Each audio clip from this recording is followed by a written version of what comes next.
Can you hear it? Welcome to Relay.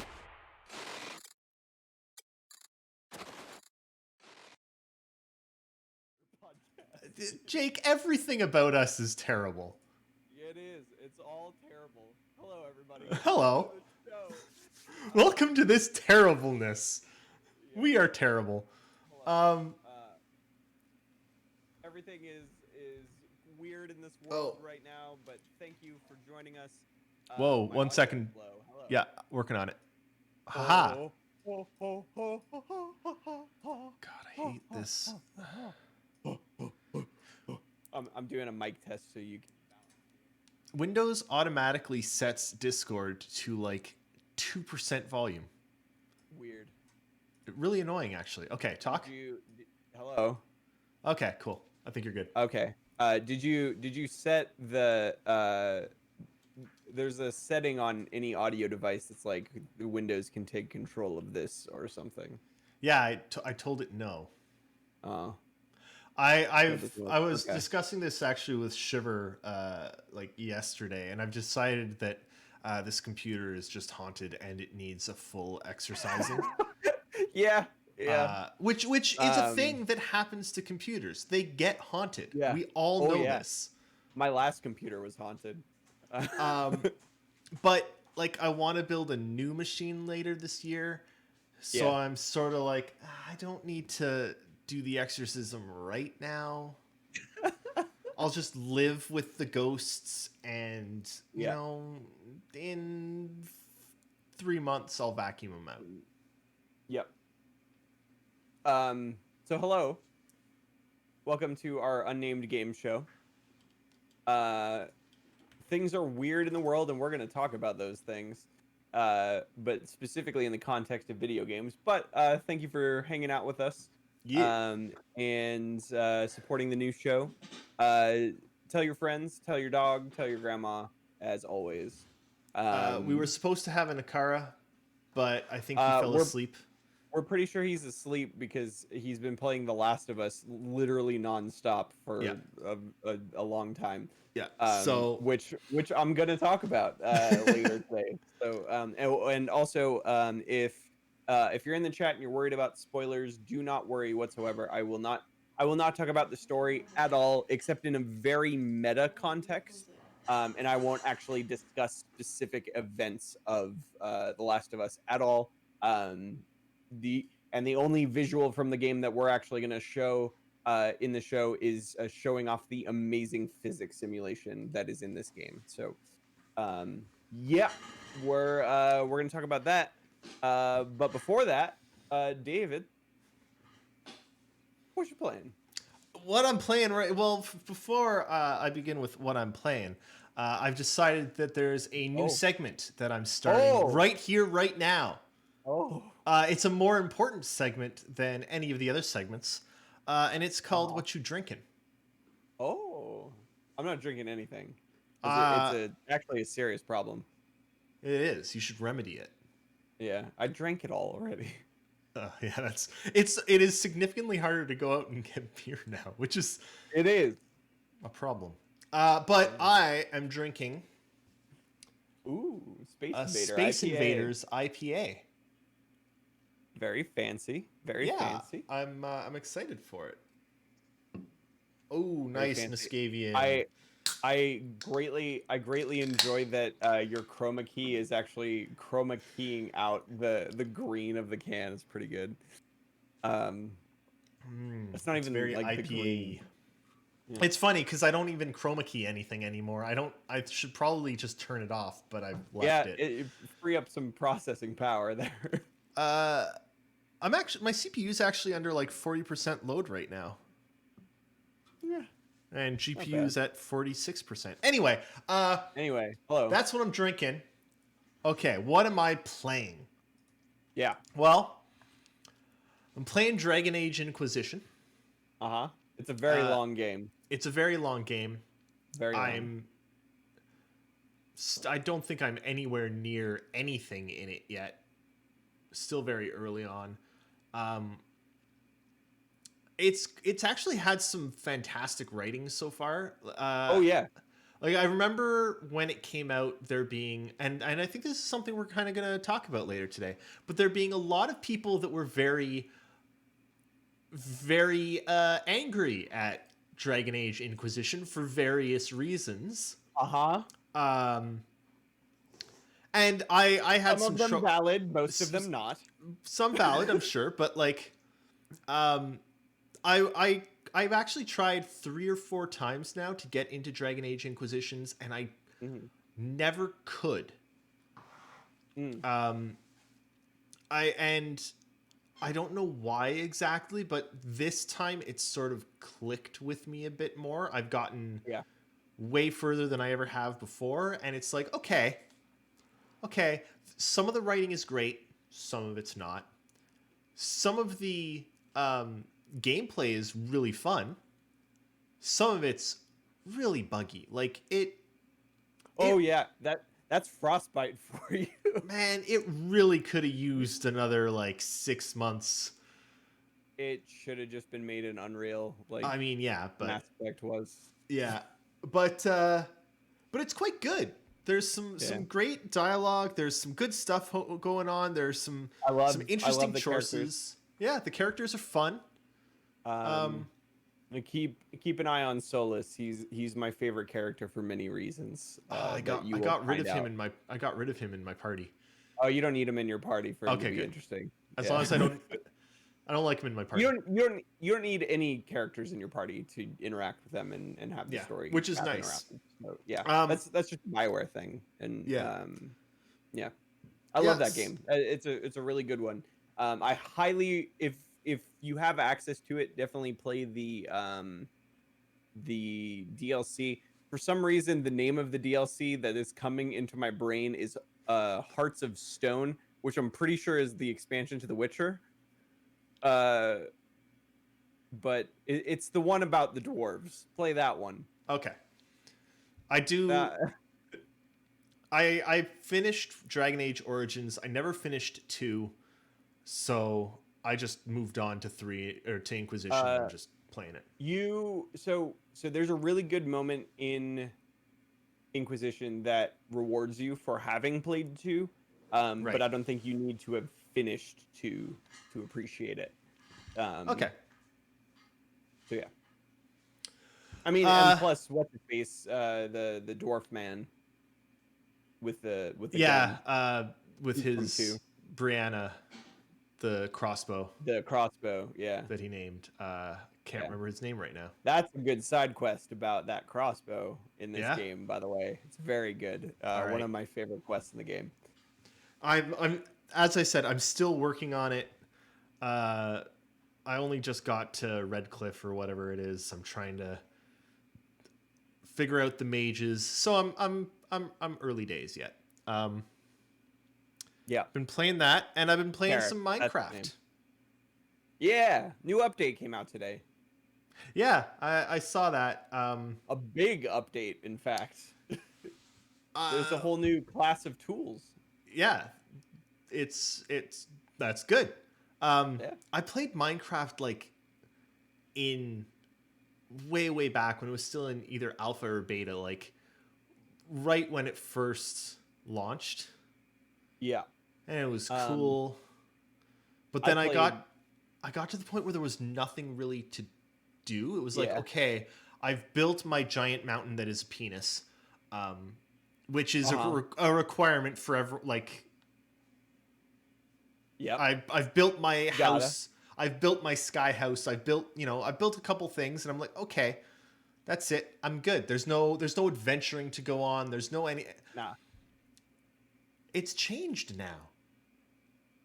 I'm like, I spent all night last night just exploring a series of mine tunnels. Like, like I dug down. Made them so much better. I dug down. Yeah, Cass dug down. But she found the mine shaft and then ran away screaming because there were lots of monsters. So she went home to work on the house, and I started playing Minecraft in the middle of beta. and I was there when it kind of ticked over to 1.0. Okay. Which around that time is when they introduced Redstone, which is why I play Minecraft. Right. I made a lot of really complex machines, but it was really just to make the things I was building cooler. So like I made this ancient library where if you put a redstone torch in the right place, it reveals a button somewhere else in the library, and then you have to go find the button. You push the button, it opens a secret passage Yeah. into the like all sorts of stuff like that. And that's Right where I now, gleaned we're most working of it. on we're working on a house that digs. It's a really simple house up top, but then we dig it down into the ocean with glass on all sides, so you can look out. Yeah.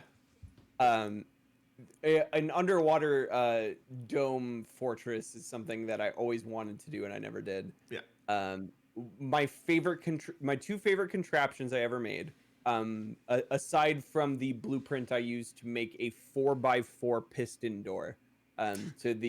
So like literally a flat wall that is 4 blocks by 4 blocks, Right. completely flush. And it basically it looks like a cave that just ends, but when you start the mechanism, like all the blocks just kind of shift out of the way, and it's just a Nice. huge tunnel. I used a blueprint for that. That wasn't mine, but the two things that I did make that I really liked was a false wall, where like when you trigger the mechanism, the entire wall shifts 1 block, and there's a staircase going down. Okay. And then the other thing I made was a door made entirely out of lava. Yeah. That yeah, so it opens and closes, but I made it so that way you could walk through it immediately when you push the button. Nice. Because if you do it in such a way where where you're just stopping the lava flow, you have to wait for the lava to sink. Yeah. But this I have pistons come and smack it so that way it's gone. But yeah. It's it's interesting. It's fun. Yeah. Uh, Minecraft is cool. Yeah. It's Minecraft is like Tetris, or yeah, I think Tetris is the only other thing I can compare Solitaire. it to. Not even Solitaire though. Tetris is universally appealing, and I don't Yeah. think Solitaire is. And Minecraft is universally appealing. Yeah. There's a lot there. It's one of the greatest games ever. Yeah. It is. It would suck if what's his name wasn't so. Sure, but he's not part of Minecraft. He's not part. anymore. Yeah, which is good. That- I'm glad. Yeah. We're talking about Notch. He sucks. There's a lot of. Turns out. Microsoft money went to his head. Yeah. Turns out there's a lot of people that suck. Anyway, we're gonna Yeah. skip. We're gonna skip Jake's what Jake's been playing. Yes. The entire last part of our show today is going to be dedicated to the thing I've been playing. So, Which is The talk Last about of Us. that in a second. Yeah, it's The Last of Us Part 2. Yeah. To give you a little taste, it might be the greatest game I've ever played, and I will tell you why. You better tell me why. And it's with, not with just statements like, like ooh, that. pretty graphics. And it's not as simple as like, ooh, pretty graphics, ooh, pretty tech, ooh, good story, ooh, good blank. It's something more specific than that, and I'll get into it. But before that, Yeah. we're gonna talk about some of the other news going on Yep. in video games. So there's a little bit of news. We're gonna get some more coming up this week. yeah, don't worry, Bryce Arena. There will be no spoilers because if Jake Nope, puts out any zero spoilers, I'm kicking him out. Hello, Knight Rider. How you doing? No. I will not talk about spoilers. I am going to reference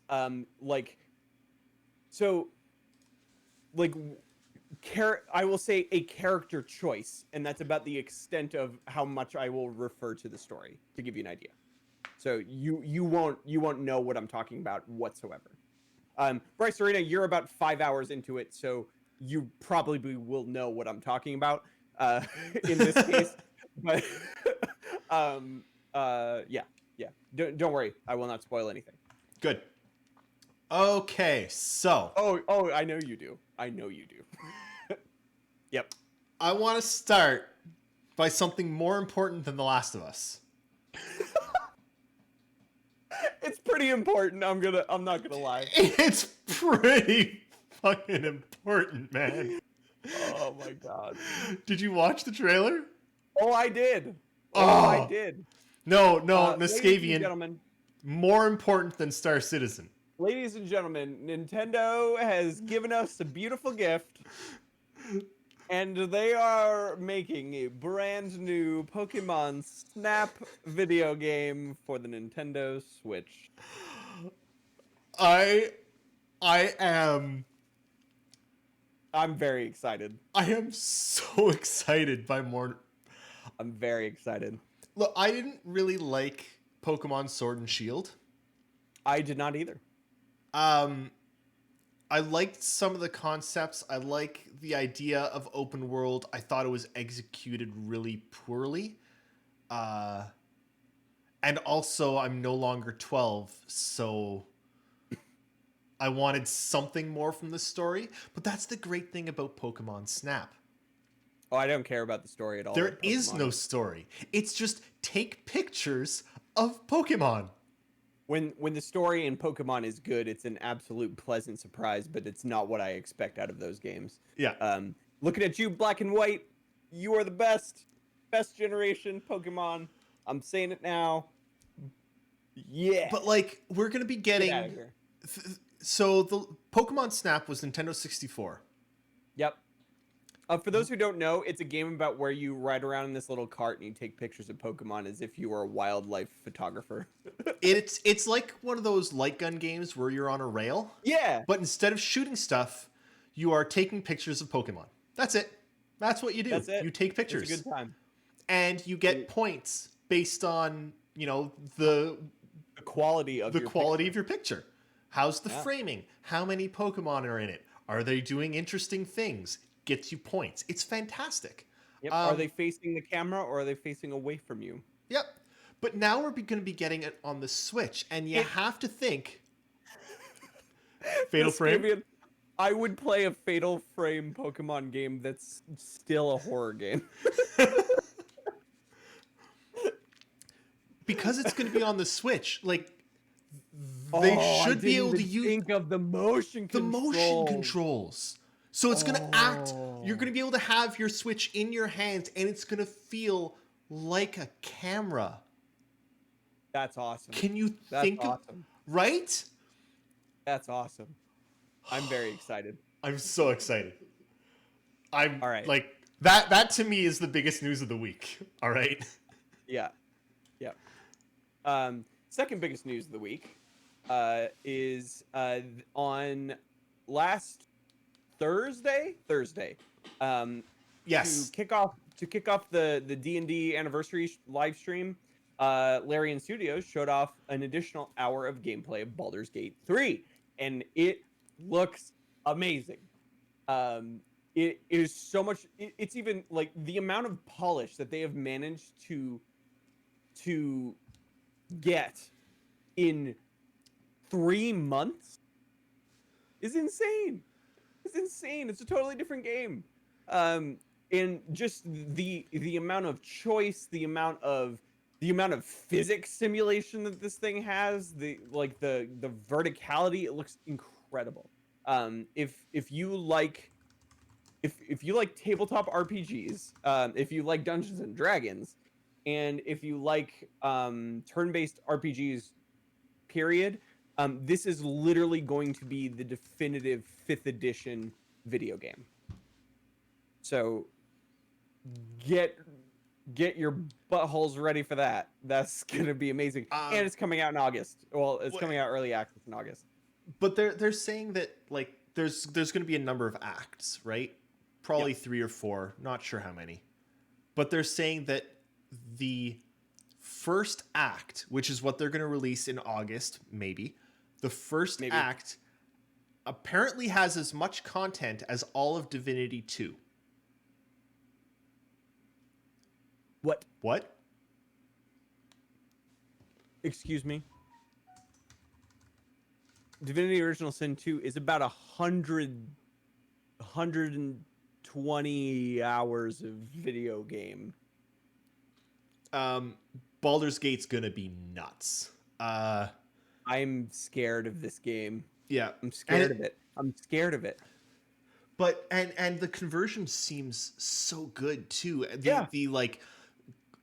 The Dice rolls happen in the background in combat, but they don't in dialogue, which is perfect. Yep.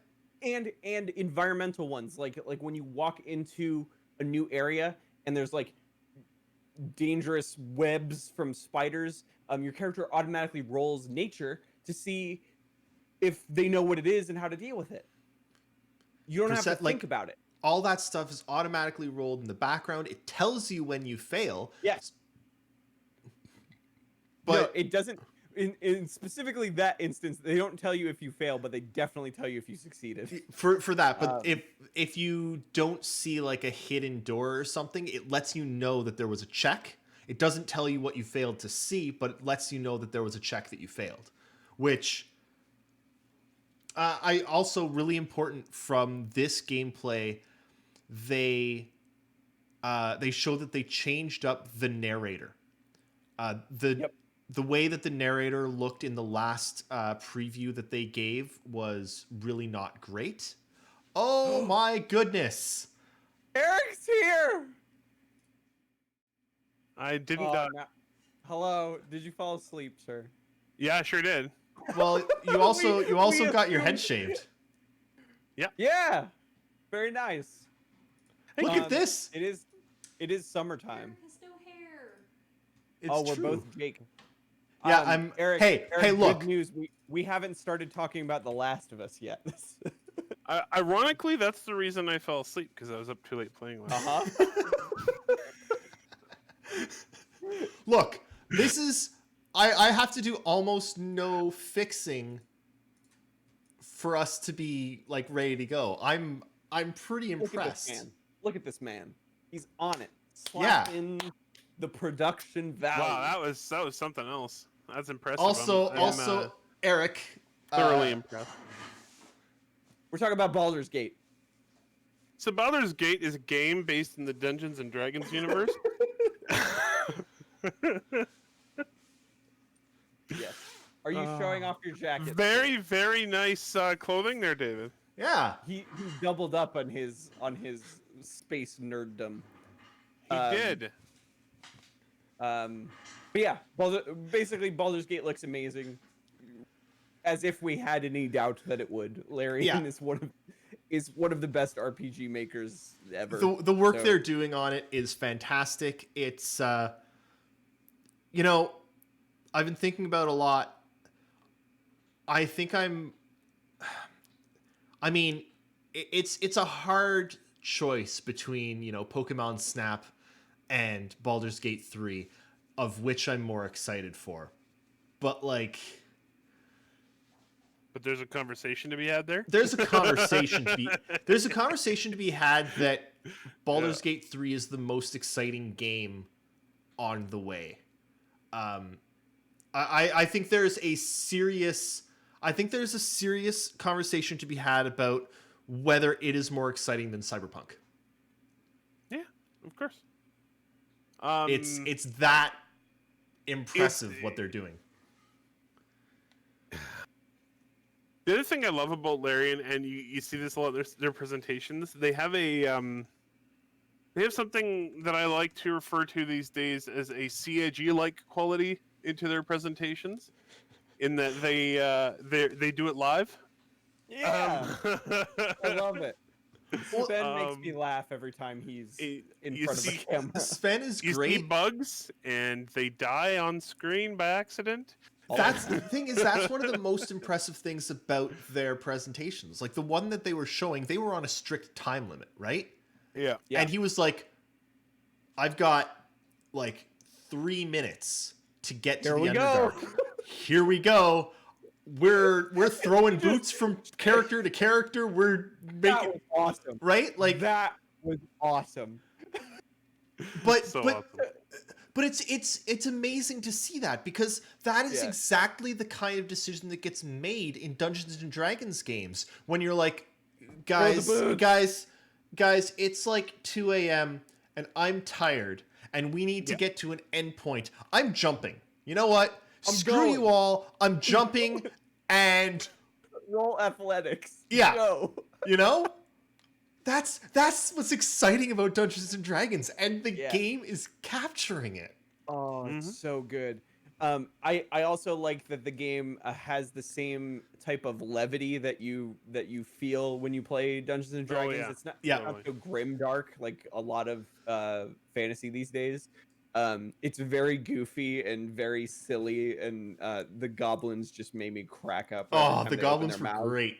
And I'm so excited for this game. It's Yeah. gonna be a great time. Yep. All Yeah, right. It's there. Well, one of the things to remember about this game is Larian has been trying to make this game since before, Yeah. like for Before a DOS. long time. Yeah. They asked to make this game before, and they just hadn't proven themselves enough. So Wizards of the Coast was like, "Go away." Nah, man. And then DOS 2 came out, and the world was Mhm. the waters parted as Sven with staff in hand. It's like, Well, I will when, lead our people to victory. when you make one of So the true. when you make one of the best RPGs of the last, I don't know, decade, Yeah. Yeah, easily. Top Yeah, 10 okay. easily.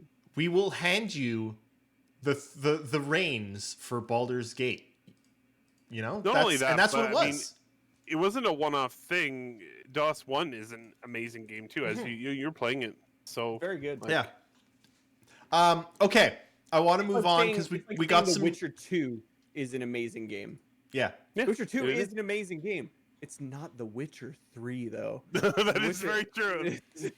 It's There's a just- reason just people are excited for Cyberpunk. elevated to that next echelon. But that's the thing All right, too, let's- right? Let's continue. Anyway, we yeah, have some we- news to talk about. Yeah. because we gotta talk about the video game. At I the want end of the to. show. I'm gonna skip this one for right now. I want to hit that one last.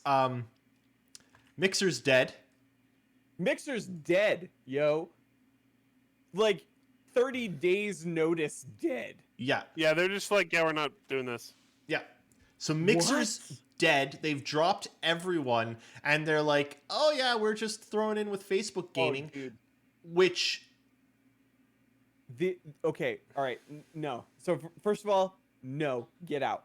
Second of all, as a result of them doing this, as a just pure chef's kiss, the ninja and the shroudo, Mm-hmm. so that they have big fat contracts with Microsoft to stream on Mixer. Yep. So because of this, Microsoft is effectively breaking that contract. Yep. So Yeah, they give them all of the money right Yep. now. so here's the report that actually came out. Facebook Gaming offered them double, what? And they said no. and they said no. Good for them. So yes, 100%. I'm with. So instead, so here's the thing. Ninja's contract was for $30 million paid out over the course of a year, or several years, Yeah. something, whatever the term of the contract was. Shroud's was $10 million. Mhm. So instead of that being paid in installments, they get it all right now. Yep. And they're Yep. free to do anything they want Yep. because Microsoft broke the contract. And Yep. Microsoft even basically admitted that they broke the contract. Yep. Well, I mean, I Um, don't think Microsoft's going to try and withhold payment. Like, they can't. They will get their money, which is good. And they I said just fuck feel- Facebook, which is also good because fuck Facebook. I feel absolutely terrible for the normal Mixer partners, like Clifford. Oh like, yeah. yeah, Spearmint. Yeah. There's a lot of people that we actually know personally that are going to be affected by this. Yeah. So hearts go out to them. Like if There's a lot of people that if you made guys the are- switch. If you guys are listening to this and you have a new platform that you must migrate to, please let us know. We will help boost that signal as best Yep. we can, even to our tiny, measly audience, but that's okay. The And tiny measly audience that we love dearly. You do. we love you. There's just not very many of you. Muscavian, I don't think Twitch is going to retaliate. I think Twitch is going to be happy to have No. those views back. They're drooling, dude. They're ready. And that's the thing is that like the smart move for Twitch right now is to do nothing. Yep. Because if they do nothing and they choose to go back to that platform, Twitch wins. Yep. By a landslide, they win. Now, this is an opportunity for YouTube to be like, yo, we got that. I was gonna Google, say. we got I was that gonna Google say. money. Yeah. So, yeah. Oh, yeah. I- Muscavian, Twitch did not handle the departure of Ninja very professionally whatsoever. I would not be surprised if Ninja literally just used this money to create his own streaming site, platform, and people just went there. He could. He could. It's a lot of money. Yeah. So yeah. That's it. So Oh, actually, quick clarification on that I was actually very concerned about was because Mixer was Microsoft's, it was going to go obviously pretty hard when it comes to the new Xbox that's coming out in Right. terms of integrations, in terms of streaming to it, in terms of its presence on the Oh, OS. Phil Spencer and Major Nelson both came out and said they have zero plan to integrate Facebook into the operating system of the new Xbox. fantastic. And they are designing it to be an open platform, much like the Xbox One is right now, where you can Good. stream to any service you want. Good. I was actually really worried about that because I was very worried because about that. part of their justification for doing it was like we needed a solid platform going into the Xbox Series X launch. Yeah. And it's like Facebook hitching your cart to the Zuck is not exactly a good plan at the moment. No, Um, I think they just sold it. Honestly, Yeah. it's just money. That's all it was. I'm guessing that is in fact the case. I do And hopefully honestly it dies. right now I'm very much wondering whether YouTube is the big winner out of this in the end. Probably. I don't like, know. I don't know. In the It's long wild view. right now. Yeah. It's wild right now. because Twitch is in their own trouble. So like Yeah. Anyway, here we go, right? Yeah. All right. there is more Let's news. continue. Yes, continue. So this is actually a two-part news item that you actually missed half of. So I want to talk about this. So rumors have come. You say what the rumor is right now. Okay. Rumors your news are item. that Rocksteady is working on a Suicide Squad game and also another Batman game. Rocksteady being the developer of the Arkham series Yes. of games. Okay. So they're quite good at what they do when it comes to superhero type Yeah. video games. The thing that makes this interesting is that WB is looking to sell all of its interactive properties. Really? Oh my. Is like the greatest video game news you could ever give me because Yes. WB is the actual worst publisher that is out there right now. They are the most predatory. They are the least consumer friendly. They are worse than Activision. They are worse than EA. They are worse than Take-Two. They are worse than all of them. And the fact that they are dissolving just oh, thank you. I would So- just hope everybody at Rocksteady's okay because I think they're going to be that okay. company doesn't get because- exploded. bids have already been placed Oh dear. Good. by Microsoft, EA, and Activision. Oh Um, man. Microsoft Here's needs here's to win hoping that. for Microsoft, but Microsoft needs to win that. Microsoft would be good. I'm gonna say this. you're gonna say EA would be good. I agree. People in the chat are gonna be mad. Yeah. No, I agree. EA would be pretty good. I don't think that like a couple games coming out of EA absolves them of all of their No. evil. No. But they've turned it around. It's better than Activision or Oh, yeah. literally anybody else. Yeah. Well, Ubi. Microsoft has been No, of Microsoft recent. is number one choice. Microsoft has been a fantastic publisher. Number one choice. This it's Rocksteady, and there's a couple other studios that are affected by this, and I don't remember who they are. Not only that, but then all of their games get automatically put on Xbox and PC Yeah. if they're in with Microsoft. Yeah. Okay. Moving on because we gotta get through this, and then we got to let you guys about Last of Us. I've got stuff to talk I know. about. All right. I know. We have to talk about it without talking about it. It's gonna be great. I'll Squadrons. succeed. Trust me. Squadrons. Okay, listen. Star Wars Squadrons. Star Wars Squadrons. It looks incredible. Yeah. It is a arcadey, space simmy Star Wars game, reminiscent of X-Wing v TIE Fighter. I have a very serious problem with it, and it's extremely petty, and it makes me really mad. They are missing. No B-wing. You give me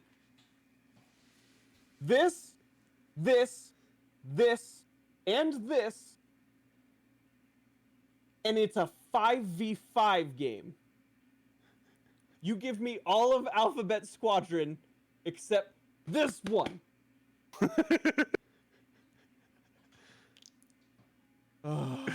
Oh man, that's hilarious. I have the UCS B-Wing over there. The UCS Lego set of the B-Wing. The big fancy one. It's my favorite Star Wars fighter. Oh, You should write an open letter to they to don't these care. folks. They don't care. Zero Zero. out of 10. Zero Zero. out of 10. It looks Zero out good. of 10. Worst game. It looks It good. does look good. Price looks right. No microtransactions. I'm intrigued. especially Zero microtransactions. it's a natural. It's a total natural fit for VR, and it's got serious development behind it. It will probably be a fantastic VR game. I'm very excited for it. Yep. I'm definitely gonna play that quite a bit. Just everybody needs to look at the $40 price tag and go, oh, it's 50% off of their normal price. It's not going to be, Set your it's not going to expectations be. for that level It's of not scale. going to be a full game. I It'll think be so. a most game. I'm going to counter with it might be a full game. I Not from paid EA. $40 for Star Trek Bridge Crew, and that was worth every penny. There's going to be single player. There's going to be multiple multiplayer modes.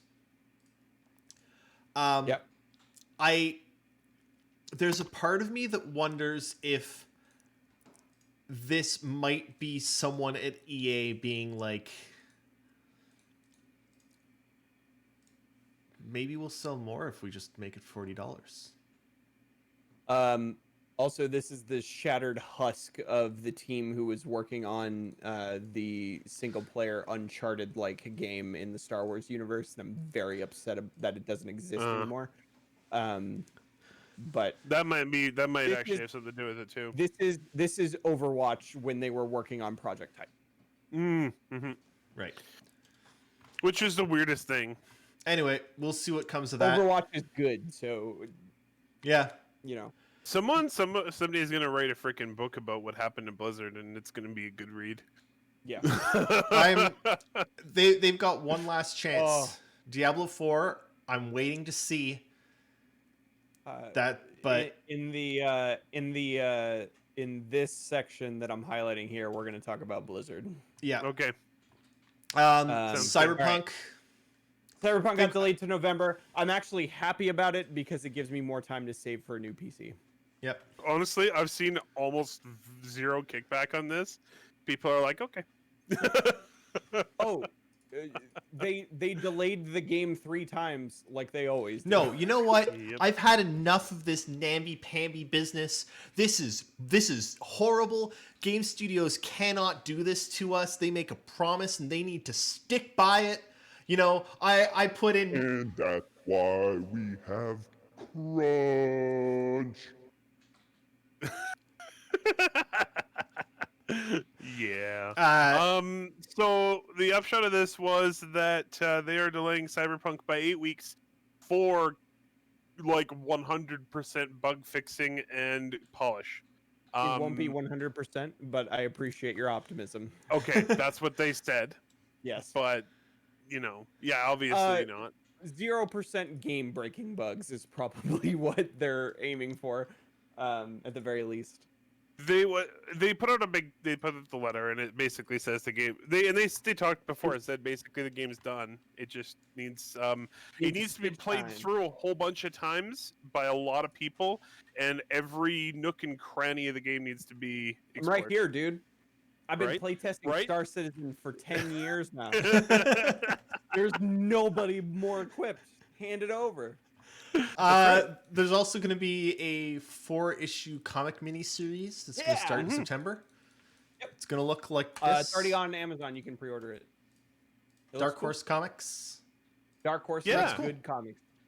This looks pretty good. It's it might be the first comic I've read in many years. I love comics. Okay. Yeah. I recently reread the Avatar: Last Airbender comics, and they are Oh, amazing. Oh, give me some Avatar. Awesome. Okay. Um, It is time for us to talk about some more difficult news to talk about. Because and I'm going to mention one case in specific just because that's the one that I grabbed when I was putting up the news, but this is it seems that there is a reckoning happening in the video game sphere and video game media sphere. and video as game well. yep. And it is about damn time. Amen. So Amen. the one that I looked into most and know most about is Chris Avellone, who This is just devastating. who wrote many people's favorite games. Mine. Yeah. It appears based on preliminary reporting, and this is actually something that I want to discuss as well. I had a huge conversation about this today, but it appears from preliminary reporting that he's a sexual predator and has sexually assaulted numerous people. Techland, who are making Dying Light 2, have parted ways with him. Bloodlines 2 has... Real quick on that, to not write off Dying Light 2 completely. Chris Avellone worked as a consultant on that Yes. game. He was not the head writer. The head writers are on Techland's staff. Yeah. So don't worry. Yeah, and the same thing happened with Bloodlines 2, though reports from that are coming out that they had basically already rewritten everything that he did anyway. But this is just one. Now, one problem that I am seeing is I did some research earlier today. I was trying to find out what was being said about what he did. And Twitter was basically the only source. No games media was really putting any serious word count to it. Like there was some articles They're waiting. They're digging. They're digging. and now. I'm sure we'll find out more. And I want to find out more. The company there's something behind this that's super serious, though, because all the companies are bailing on him. Like, they bailed. They bailed immediately. And so here's the thing: is that this is one of the few things that kind of started a catalyst movement. So we saw a lot of things coming out of IGN, who actually I was very pleased to hear that the people responsible for a lot of the harassment at IGN no longer work there. And it's one of the reasons why I actually, in recent years, started to enjoy IGN content again. I thought it was weird, and now I know why. I actually had the same experience. Yeah, Bizarre. now I know why. Then it's also happening in a lot of esports casting circles, specifically in Dota 2. It's starting to happen in Twitch. with a lot of different Twitch streamers. Yep. One of them I actually Twitch followed. is getting a lot of shit for this because one of them I actually followed for a very long time, and it just makes me sick. And that one's been 10 times over confirmed. So and it's not just like people's hearsay. So to explain why Twitch is in trouble here is that they had streamers reported to them as being sexual predators and sexual harassers, and they said they were going to do something about it, and they just did nothing. They did nothing. And over the course of years, not over the course of like one incident. Yeah, and not only did they do nothing, they continued to actively promote and this person, and like, you know, they need some fixing on that because they just dropped the ball hard. It's if you're wondering what we're talking about, just hop on Reddit. You'll find it. And the thing here is, it's hard.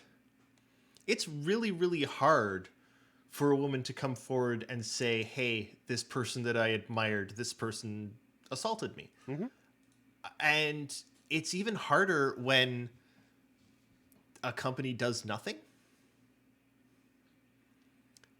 And lots of people don't come forward. And like, even I myself have tried to come forward about something that happened several years ago, and nothing came of it. Nope. And I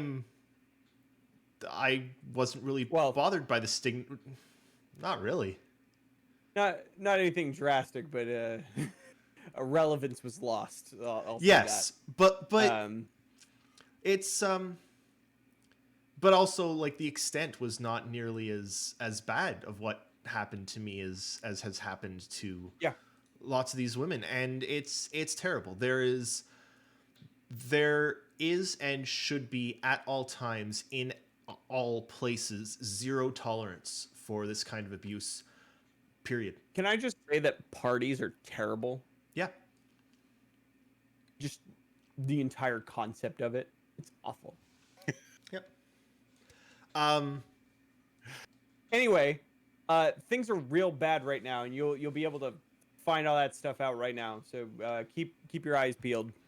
And part of the problem, Noskavian, it's the incidence of people lying about this is so infrequent. Tiny. And it has happened, right? And you can find instances where it happens.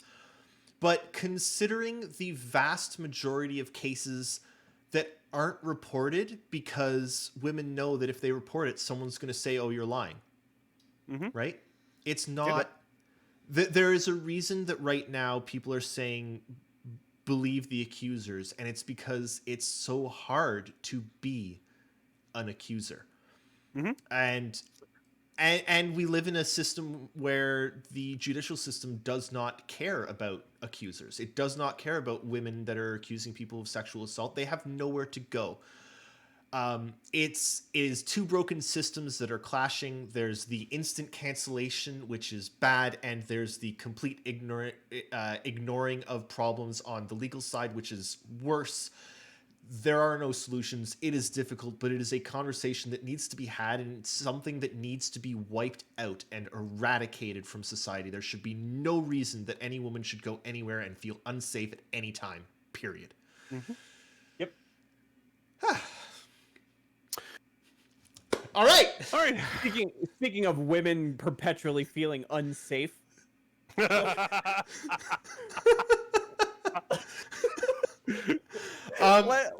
let's talk about The Last of Us, where you play a young woman who is just having a bad day.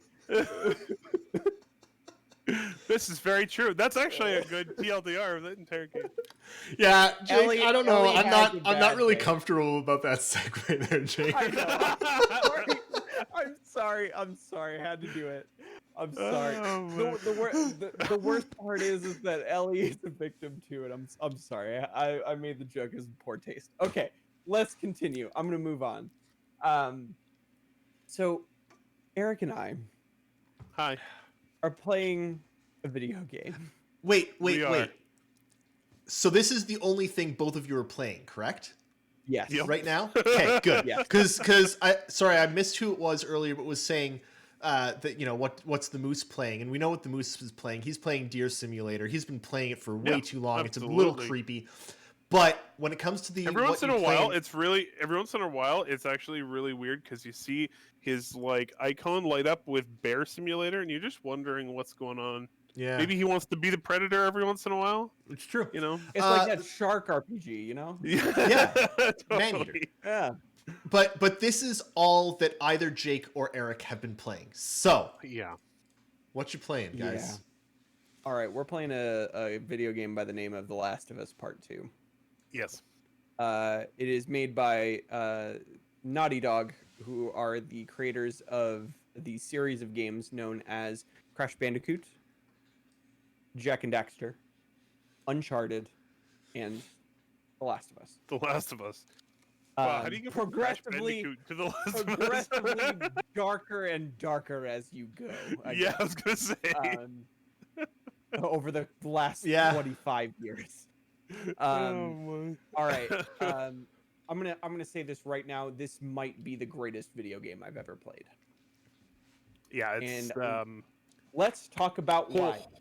Eric, I have bullet points, so we will talk about each of these bullet points, but feel free to add things as we go here. yeah, of course. All right. So you can take the lead. You're the one who's actually finished. I have so. finished the game. I spent the entirety of my 3-day weekend this weekend spending time with my favorite post-apocalyptic sad girl, Ellie, and In 2 days, I managed to log 13 hours.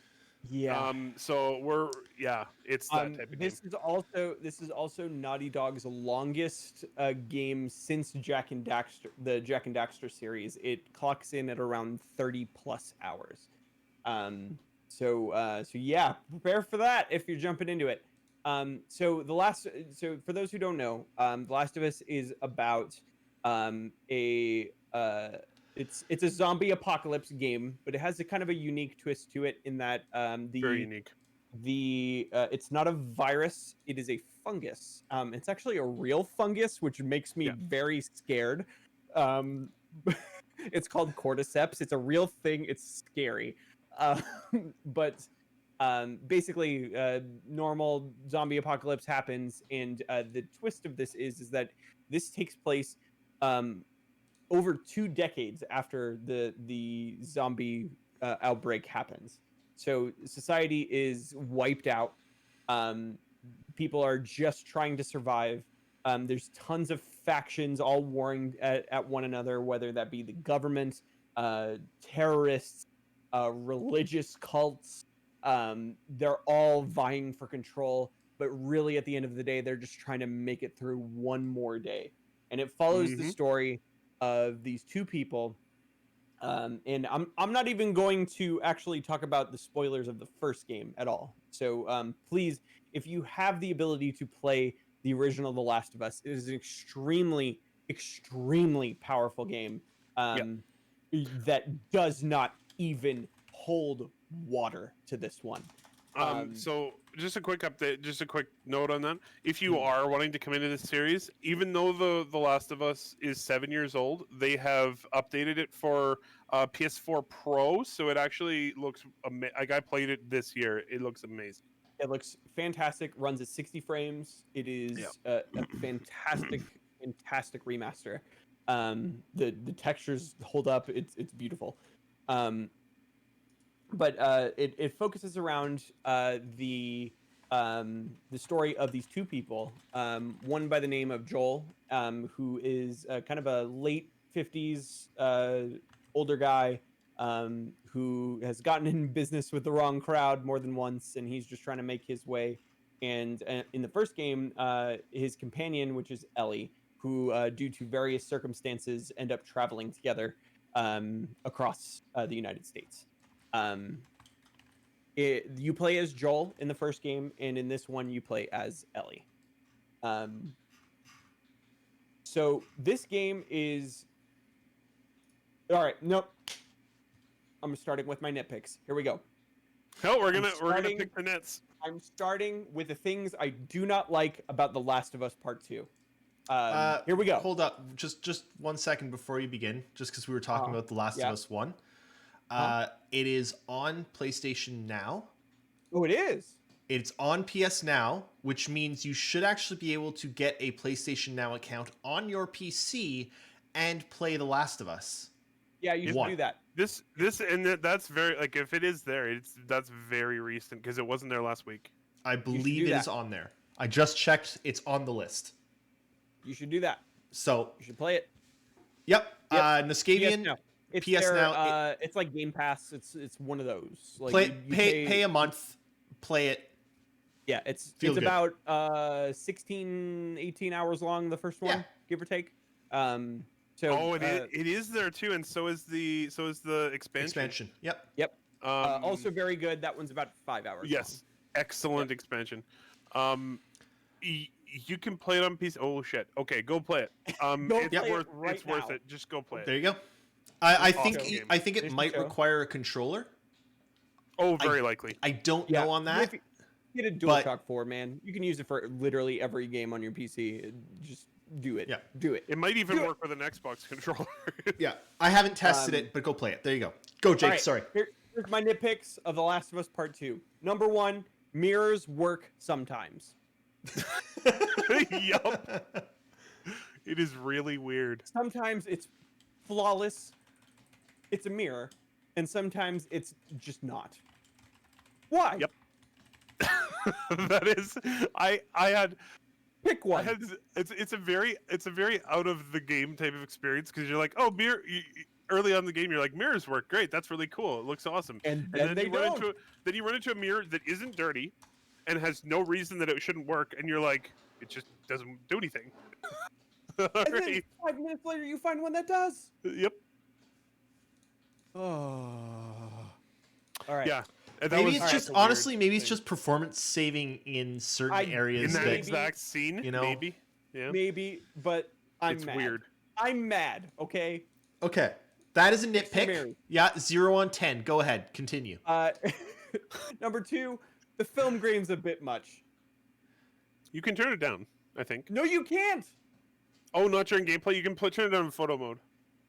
Yeah, but you can't do it during gameplay at all. It's not in the options menu. That's rough. It's a bit much, okay? It's a bit much. Okay, this game has one of the most incredible options menus ever. It does. Not only for a console game, but for a video game. You can control motion blur. You can control field of view. Like, it's amazing. What are you doing? For a console game, yeah. You have very fine control over exclusive games that don't let you do either of those things. It has very, very fine control over HDR, which is impressive and is very important for this game. Yeah. I would say it should be standard on PC, Niskavian. I play plenty of games where it is not. So yeah. All right. Film grain, terrible. Terrible. Let me toggle it, please. I'm sure some people like it. I don't. Honestly, I don't notice it, but I know a lot of people hate it. So. I got used to it after like 3 hours. Anyway, safe combos are just written on whiteboards sometimes. Who does that? I was wondering about that. Wait, what are, sorry? Oh my All right. god. So there's like every once in a while you'll come across a safe, like Okay. a safe. Yeah. Like, you turn the Yeah, knobby. yeah, yeah. pull the Dial thing, knobbies. safe. Yeah. Yeah. So you need a combination to open You the look safe. over to your left. It's just there. It's just written on the Oh. wall. It only Oh. happens like twice. Like where do you find those? In like an office building? Yeah. Yeah. Oh yeah, that's 100% done. All right, No, so no, no, no, no. My distracted. legitimately, my office works with procurement documents. We've got giant Oh my filing God. folders because they have to, by law, be locked up. But there's But nobody- there's no no lock- reason. There's no reason for them to be locked up. So yeah, there's a post-it with the locker combo. All right. That being said, some of the like ways that you have to hunt down the safe combination, like you find the safe, but you have no idea where the combination is, and you have to find it. Really good, very good puzzle solving, extremely well done. However, that took me out of it a little bit. There's at least one where you have to guess 2 digits of it, which is Yes. nice that I found. I And totally guessed actually and I got figured it out. Yeah. Yeah. All right, and all right. Number 4, the 9mm pistol is a bit weak for my taste. It does literally 0 damage if it's a body shot. The first game it was a lot stronger, I feel. I mean, Yeah. they're zombies. Headshots No, only. against people, dude. People in t-shirts. Look, Yeah. they live in the apocalypse, okay? Their bodies have become hardened to such paltry. It shouldn't take me shoot somebody 3 times in the chest to take them down. It should really only be maybe twice. Yeah. All right. Agreed. 9mm pistol could be a bit better. There's not even a damage upgrade for it. No, that was What weird. the heck? I was wondering about that. Literally damage upgrades for all the other guns. Anyway. All right. Speaking of upgrades, there is way too much weapon sway at the beginning of this game. It is Yep. too much. Too much. She hasn't been um, shooting lately. But she has, which is why it I kind know. of takes me out of it a little bit. You have to get at least either the upgrade for the gun or the pills upgrade to steady your hands. Which is the thing I just was like, yes, I will not get any other upgrades before I get weapon stability.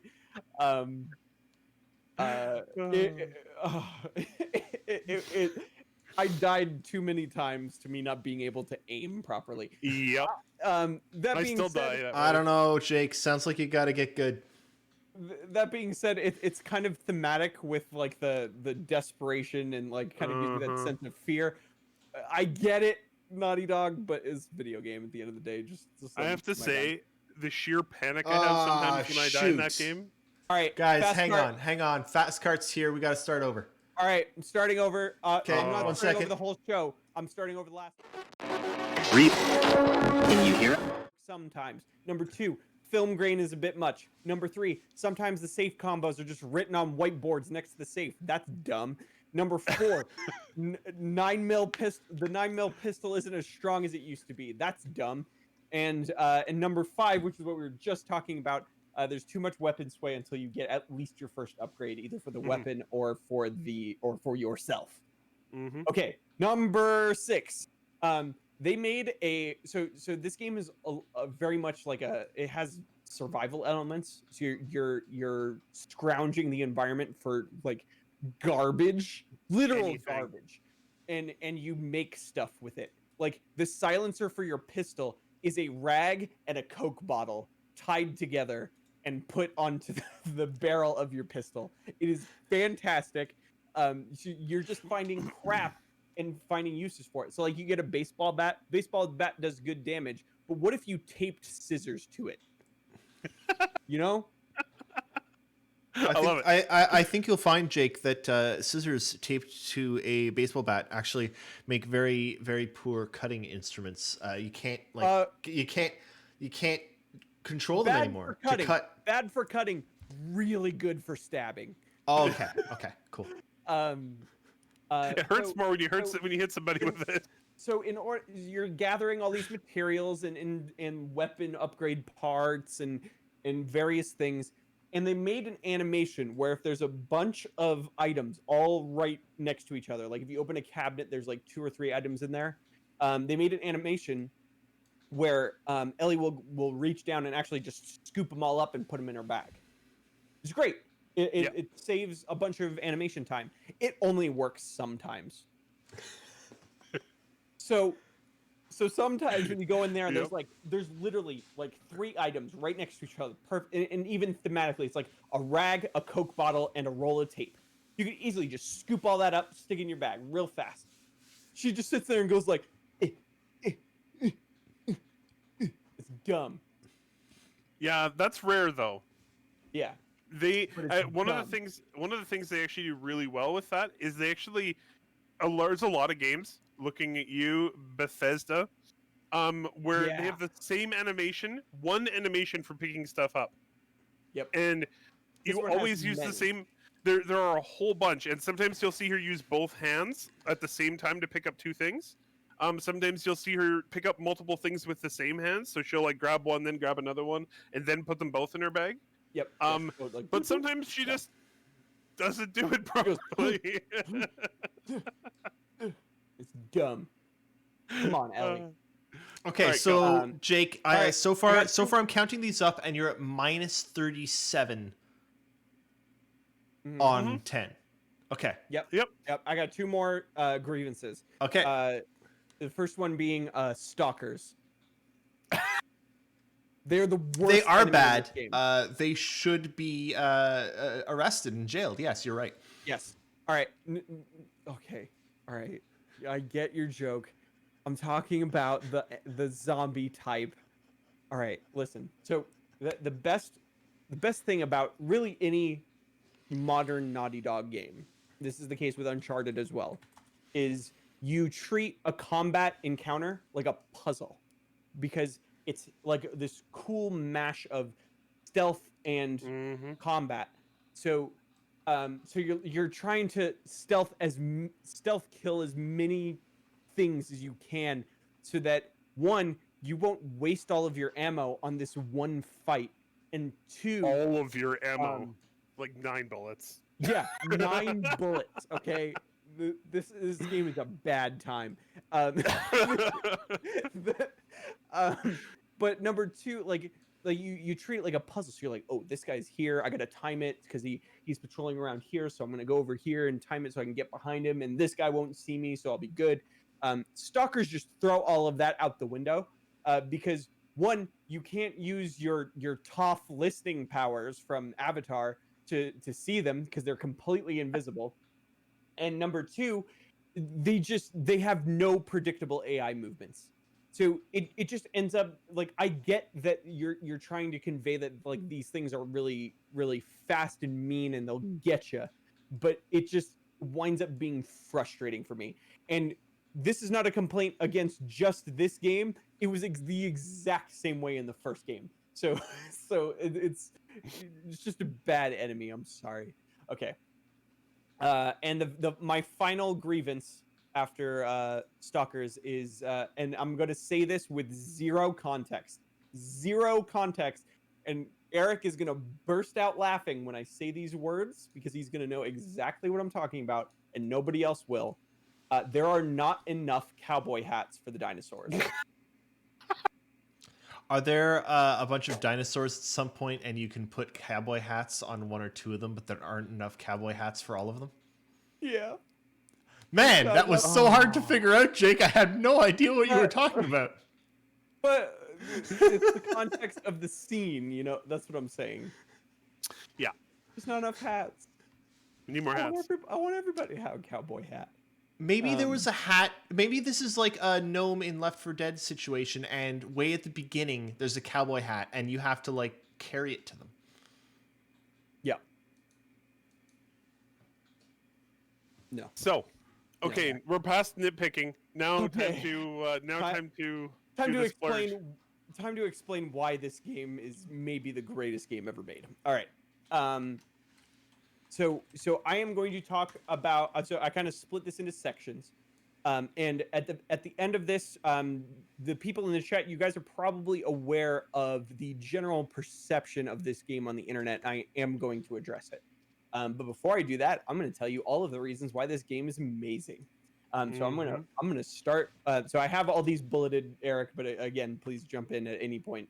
So I'm gonna start with the art and the technical aspect of this game. This is the best looking video game I've ever seen. Ever. Can you, Eric, can you think of a game that looks better than this? Horizon was very close in some ways, but the problem is there are a couple small ways in which they obviously were like, yeah, we're making a console game. Yeah, and then the all other of the character animations is the compromise that Horizon made. Yeah, fair enough. The other like 99% of the game is just like, there are actually me and Jake had this big conversation about this where we're taking longer to play than a lot of other people because there are points where you just like stand there and look around.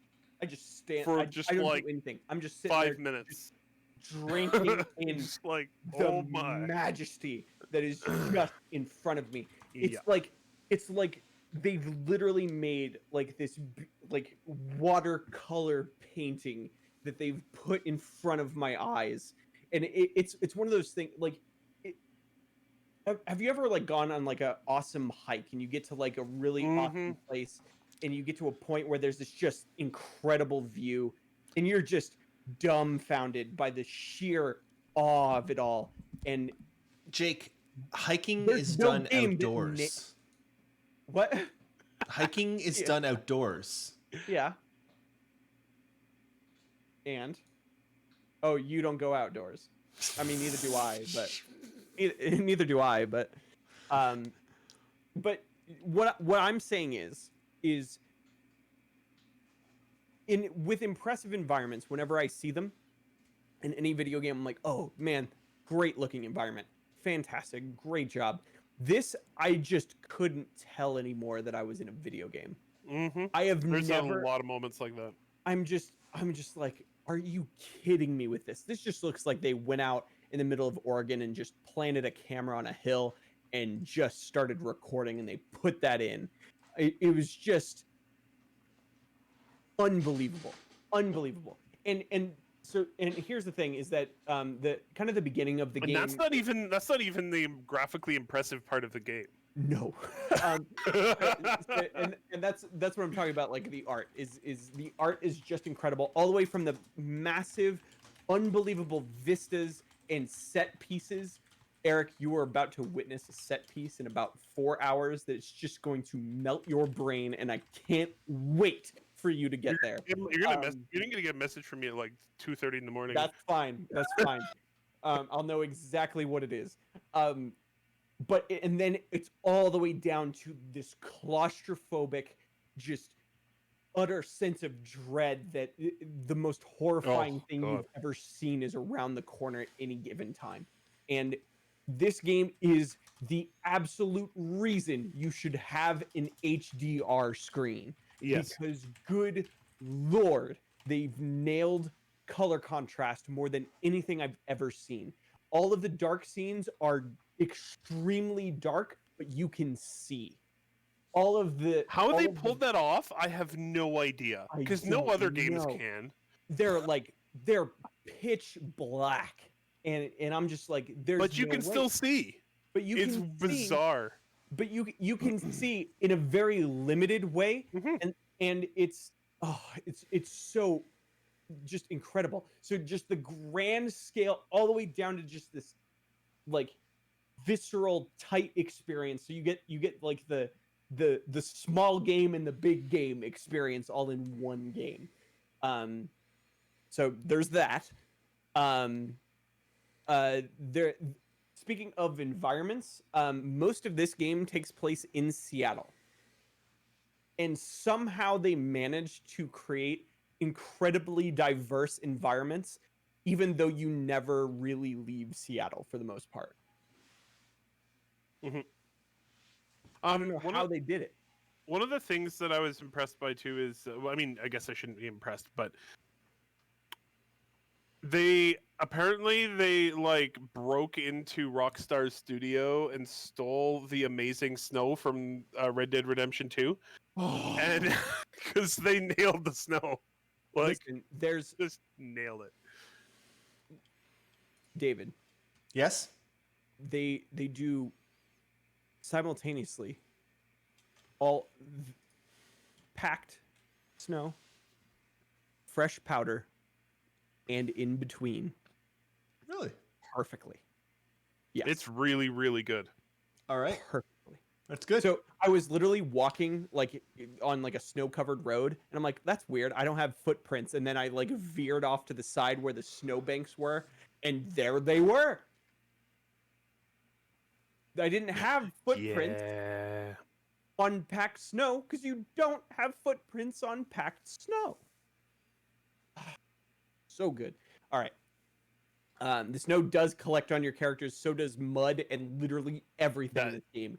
I was blown away by that. All right. I need to close the other document because I keep opening that first. I did talk about the insane set pieces. All right, David, I need you to bring up the show and tell. We're going to talk about ropes. What? Oh no, I didn't they- prep that. Give me a second. I told you. That. Look, it's been a busy day. Oh. All right. So So, do you have on your has- list to talk about? Give me, What? give me 2 seconds No, here. go ahead. The ropes are really, really good. Also, our I'm gonna have to. You know what's funny is the thing that you showed us about that before I started playing, Jake, Mhm. was like, in terms of physics, probably the only somewhat bad example because they made a thing that wasn't a rope act like a rope, but all the ropes Yeah. act like freaking amazing. They had the budget to make one perfect rope simulation. So they had to use it more for things that aren't ropes. It's a power. It's like a heavy gauge power cable. They made it behave like a rope, which Yeah. if they don't actually behave like ropes, but No, it still is it's really fine. cool and it's a fun gameplay mechanic. But But literally all of the other times you run into that physics simulation, it's a rope. yeah, So and it acts like a rope very acts like a rope. convincingly. How's it going, David? This is like CIG sort of tech demo level of interesting in terms of Yep, physics, alright, but in an alright, here we actual go. finished game.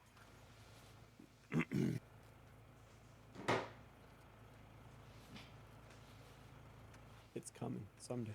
Oh, there, it's there. Yeah, I see. Okay. Ellie's Oh, Ellie's our hanging out. faces have faced away That's from fine. the That's camera. fine. That's fine. Okay, This All is right. not a thing that's done in normal video games. Yeah, not at all. no. This is Uh, really impressive. David, are you playing the video? I can you not see it? I can see it, but it's just Ellie's just chilling. It's just What? Yeah, it's static. It's not playing. Okay, it's not capturing it All right. properly then. I One second. am just gonna post it. Yeah, just post it. I don't know why Yeah. it's not capturing it right. All right, take a peek at that tweet. It is. Oh, there you go. Here, I'll just do Blow it it up. the old-fashioned way. All right. I like your Wow, solution. this is very good. But There yeah. we go. All right, look at this. Come on, Naughty Dog. Yeah, they did some That's good work here. insane. Somebody in their physics department there knew their shit. Look,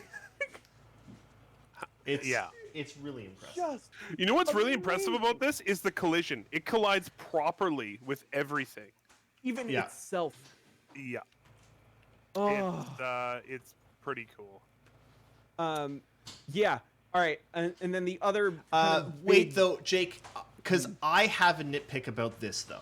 We just talked about it. Oh, did you? Okay, sorry, I was Yeah. probably distracted by That's trying fine. to set it up. Yeah, That's no, it fine. doesn't behave like a heavy gauge cable should. It Yeah. behaves like a rope. So, Yes. so this is the only this one and then the other one literally like next to this one in this area are the only two heavy gauge power cables you interact with in this game. The rest of the times you interact with It's ropes. this physics simulation, ropes. they are ropes. So, Yeah. And someone just went, you know what? It's too hard. We're Too just gonna hard. make it a rope. It is incredibly impressive, especially there when she's pulling, and you can actually see it Yeah. pulling at the the terminus. Like it pulls the entire way along. It's really cool. it's really good. Insane. These the are also other- fully interactable. Those ropes. Like you can fully interact with them with your character, which is Yep. just mind blowing. So the other thing that is actually really only apparent in cutscenes where they really simulate it really well is cloth physics. So something to keep in mind about this game: whenever you see anything in this game, there is nothing that is pre-rendered.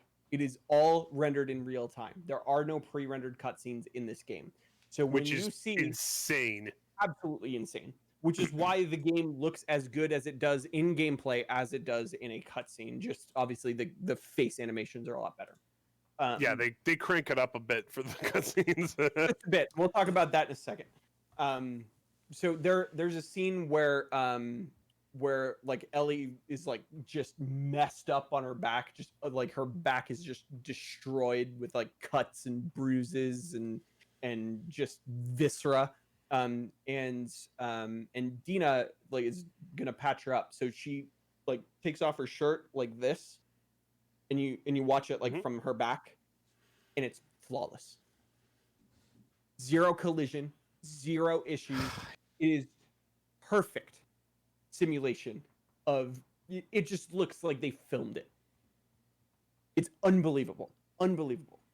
You guys know, you are the Star Citizen people out there. You Cloth know how simulations difficult. are really hard. You know how difficult it is to simulate cloth, and just so Yep. good. All right. Speaking of face tech, let's talk about. Oh face god, the tech. faces. Fuck Um, me. All right, so remember a little Rockstar video game back in the early 2010s called L.A. Noire. Yeah. Where the game was the Great game game. looked really good for the time, but then the face animations were just scary, like breaking all uncanny valley scary. They Because were really good for the time, but that also put them directly into the Uncanny Valley. because of the contrast of the resolution of the rest of the game. Yeah. And it was just a stark like the character models were 360 era character models with 2020 face animations. And Yep. Naughty Dog has done it. Yeah, they actually have moments during the cutscenes that honestly look photoreal to me. They Like- just ramp all the way over Uncanny Valley. just blow right past it. It is perfect. There are times where I literally cannot tell. I cannot tell that I am watching a rendered character. Yep. It's that good. It's that good. It's that good. You watch a trailer for this game and you're like, wow, that looks amazing. The game probably doesn't look like that. Oh, it does. Yeah. It does. For the It's- entire 30-hour game, it does. And as kind of a lead-in from that is the absolute phenomenal performance capture by all of these actors. Oh man. It is just amazing. Like every Mm. single animation, especially in cutscenes, especially like they've nailed it. It just looks like they filmed a movie. Mhm. This is Very this much is so. what Chris Roberts wants Squadron 42 to be. Every time Mhm. I hear Chris Roberts talk about a cinematic experience that feels like you're there, the animations are so good that you just cannot tell anymore that it's a rendered video game. Naughty Dog has done it. They've done it, and it is absurd. Hats off, and I'm gonna list a bunch of names, and I'm gonna forget some, but here we go. Hats off to Troy Baker, Ashley Johnson, Shannon Woodward, Laura Bailey, Ashley Birch, what's his name? Freaking Bernard from Westworld. What's his name? Jeffrey Wright. Just the whole cast is just floored me. Maybe some of the best performances in media that I've ever seen, let alone a video game. Like, there are movies that are not as well acted as this, well shot as this. Absolutely. It's just stunning. Yeah, I can't say enough about the. This is one of the few games where I'm actually excited to get to cutscenes. Yeah, because I'm like, this is gonna be awesome again. Yeah. So it's it's interesting actually, because Jake and I were talking about this before the show, and one of the things that we were talking about is like Naughty Dog's other games like Drake, Uncharted. Uncharted is an okay game wrapped in a. It's like the gameplay is. It's okay. Like it's not. I disagree. I know you do. I found the gunplay. I love Uncharted. I found the gunplay and sort of. I honestly found that the gunplay segments sort of took away from what I was trying to get to, which was the like I was trying to get to more story. So I agree with you until you get to Uncharted 4. Yeah. But 1 to 3, Uncharted 4 freaking nails it. yes, but anyway, but like 1 to 3 are they're great games. But you really are playing to get to the next story beat. And if what that's you're not saying, really what I meant, not at all. It's just that I'm absolutely not playing in order to get there, but when they happen, I'm like, oh, this is going to be awesome. No, but what Jake was saying before the show is that it doesn't feel like that anymore. Because it's which is great, because I thought that was one of the biggest problems with Uncharted was the disparity between the two. But if it's brought some balance so that you feel good in the gameplay, and then you're not losing anywhere in the experience, right? Yeah. The gameplay in this game is just so good. So, it's just ridiculous. Yeah. The last technical piece of The Last of Us Part 2 that I want to talk about is the density of plants. Oh my god.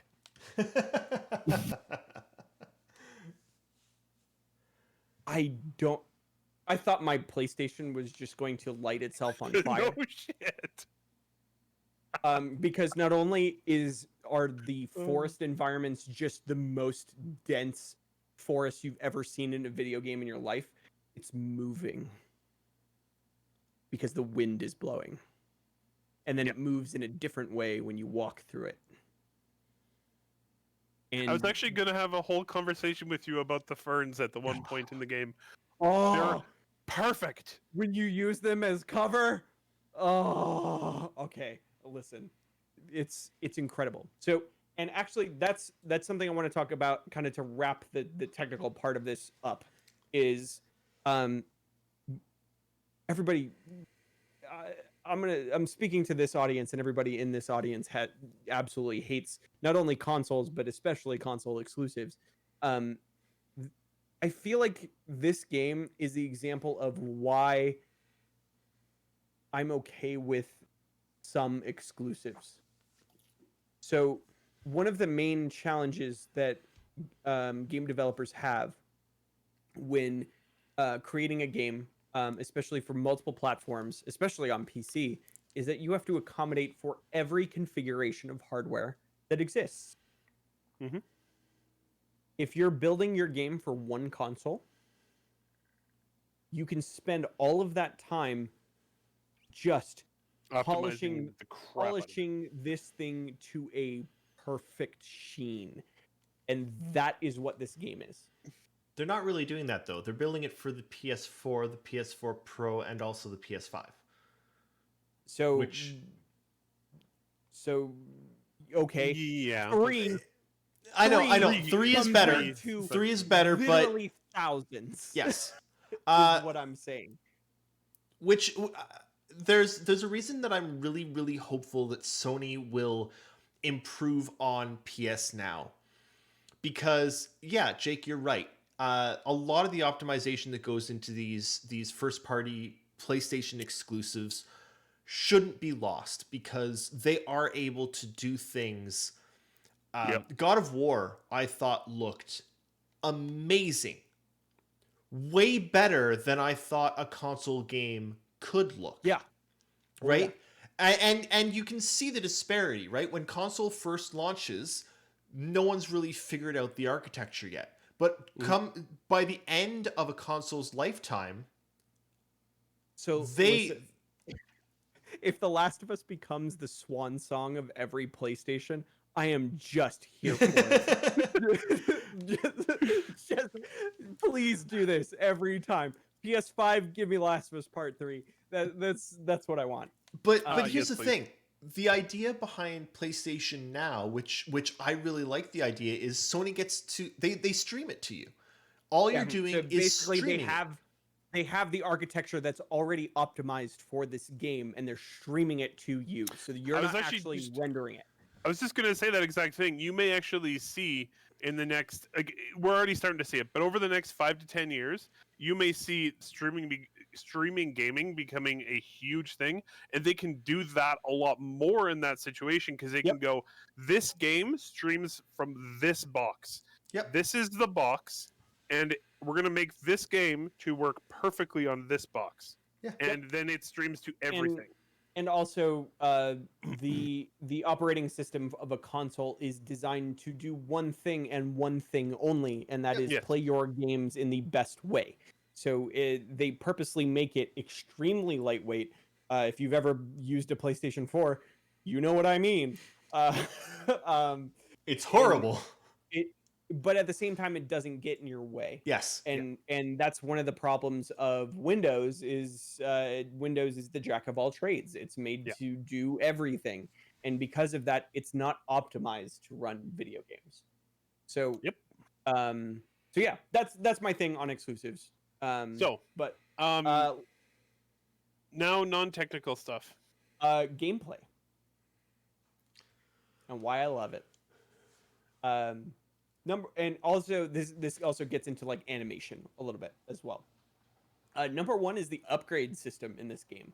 So it's the exact same as the first game. You find parts and you upgrade your guns, but you find a workbench to work on your guns, to add handmade modifications to your guns, which was the case in the first game. But in the first game, it was like a very standard video gaming upgrade system where it shows you the gun, and then you, like, when you hover over the upgrade you're thinking about, like the upgrade appears on the gun. Yep. You know? So like I'm gonna make a scope, and then suddenly there's a scope. It's poof, there it is. And I thought it was weird when I went to my first workbench and I was doing that, and it didn't do that. The gun was on the table. And then I purchased an upgrade. And then Ellie proceeds to pull out a bunch of crap from her backpack and get to freaking work. And take apart the gun. Takes about 10 seconds. And you literally watch her do it. And it's amazing. Every time I'm impressed. They made unique animations for every gun upgrade.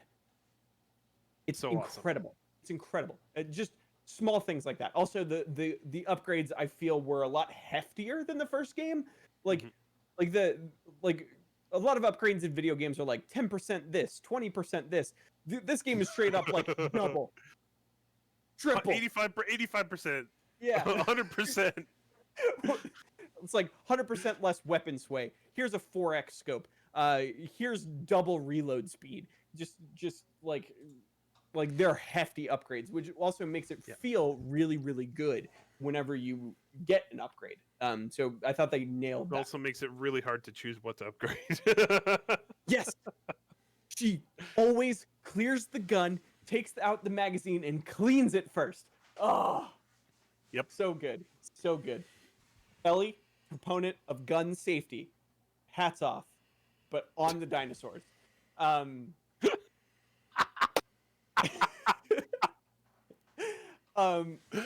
actually that leads into dynamic animations. So whenever and this happens all this happens all the time. So let's say a man walks up to you with a shotgun and shoots you in the side, and you catch a couple of those pellets. In a normal video game, you would take damage and your health goes down. It just knocks you right on your butt, dude. They just launch you to the ground. But here's the thing. It's not like a video gamey thing where you have to like get up and you're kind of like out of it for a second and you're vulnerable to damage. Nah, you can just aim your gun and start shooting people while you're there on the ground sitting on your butt. And it's awesome. It's so good. It feels so good. It's like, yeah, I got shot in the chest with a rifle. I'm going to, from my back, fire back. Yeah. Like, knock you down. You're just like, nah, dude. And you just put him on the ground. Oh, man. So good. And like, it's all like little stuff like that. And it you just feel like the amount of thought. It's like, what if this happened? What would happen to this character? It's never about like they definitely put the fidelity first and the gameplay second, but then they're like, let's make this work in gameplay. Mm-hmm. And they nail it. They absolutely nail it. Are you going to talk about character damage? All right. So, have any of you ever played Sniper Elite? Yes. No, actually. Have any of you played Mortal Kombat? Yes. Okay. So in both of those games, depending on the things that you do, specifically to the enemy character, things break and explode in fun and interesting ways. This is absolutely the case in this game. Characters are fully destructible. Fully, 100% destructible. And believably fully destructible. Dynamically so. Yes. Oh. It is I forgot. insane. I forgot, Eric. The most important thing about the human enemies in this game. Did you notice? I'm not sure what you're going to say. They're all unique. Yeah, I did notice that.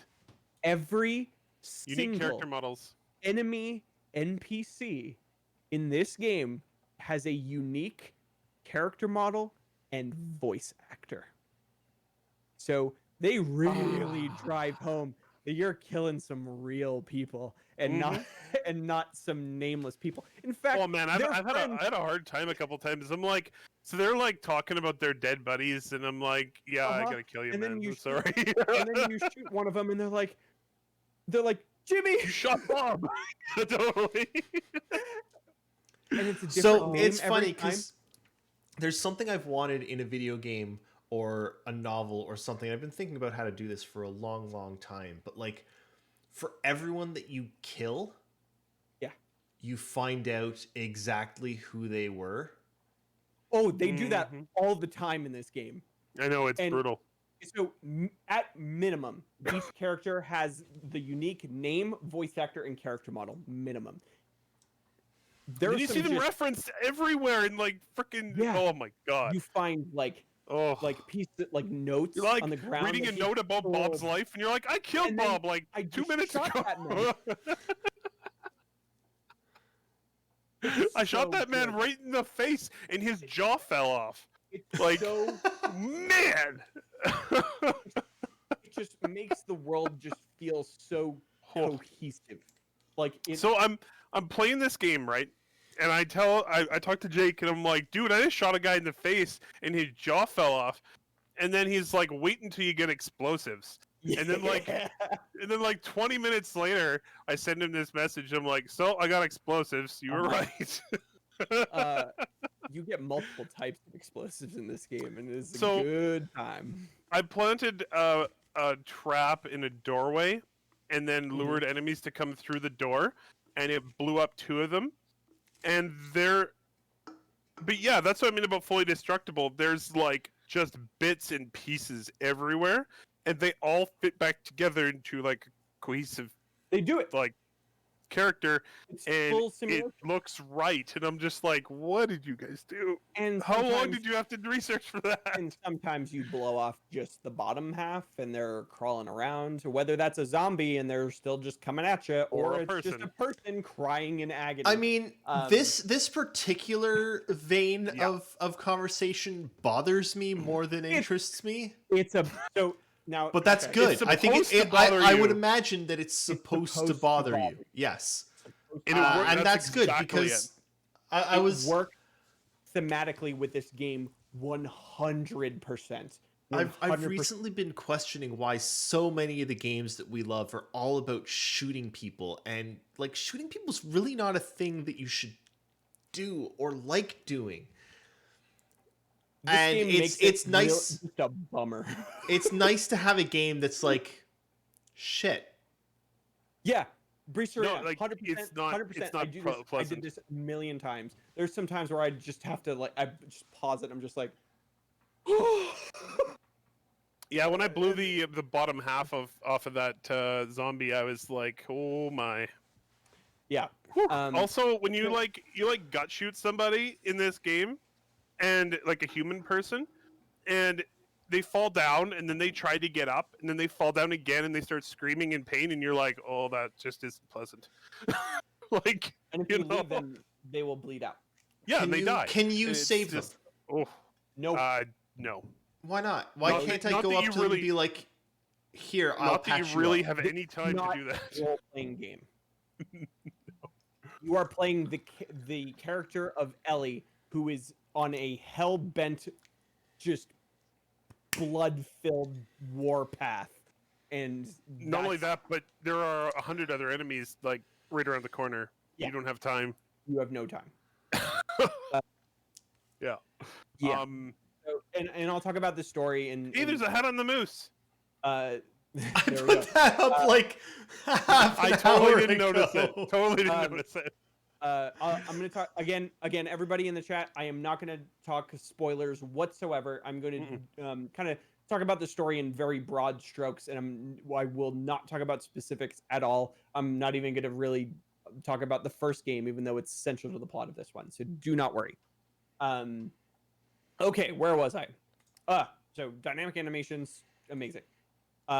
Improved stealth mechanics. So Oh my god, they're so good. the first game is pretty good when it comes to stealth. I found myself a lot in the first game wondering why an enemy saw me. Or wondering why they didn't see you. or wondering why they didn't see me. I never experienced that in this game. I experienced it one time, and then, okay, so this was an amazing thing, and I have to believe it was intentional. I have to believe it was intentional because it was so perfect it can't not be. So I was fighting humans at the time, and I was trying to move up quickly while maintaining my stealth. And there's a dude in front of me, and he just all of a sudden swings around, looks straight at me for a split second, and I'm like, great. I have to go loud at this point. And he just keeps going. And then one of the other characters who's like in the distance, he goes, he says his name, but I'm gonna say dude. He goes, dude, are you even looking out there? Come on. This is a search. I was like, what? Did he just acknowledge that this guy is an idiot because he missed me? But he doesn't know that he missed me. The game does, though. I have to believe it's intentional. Based on the rest of the game, I would believe that that's entirely intentional. I Yeah. have to believe it. It was so good. All right. The stealth mechanics are just unbelievably good. They do a really awesome. So the great thing, so the the first game you play, and there's a slow stealth kill where you use your hands, and then like a chokehold. Man, I hate saying that word right now in 2020. Anyway, Yeah. and the second way is you have shivs that you craft from parts in the world. They are destructible. They're consumable items. Ellie, for the brief time that you play her in the first game, she has a butterfly knife, which does not break. So you can do the fast stealth kill immediately and always without it breaking. You can still do that in this game because you still have your knife. So that's great. I loved it. It's also the Good same stuff. knife. It is the same knife. There's Which a is lot awesome. of things in this game that are the same, and in the The best continuity way. between the two of the games is like just seamless. Okay. Just wow. What else have you guys got? Because I know. I don't you gotta want us leave to go eventually. much more than 2 hours here. You wanted to talk about the news. I told you I could spend an hour and a half talking about this game. You didn't believe me, and here we are. Oh no, I believed you, Jake. I believed All right. you. All right. But we- I'm gonna knock out. I'm gonna Look, knock out Jake, these last. Jake, we are an unnamed news show, not an unnamed The Last of Us 2 show, I okay? don't care. I don't care.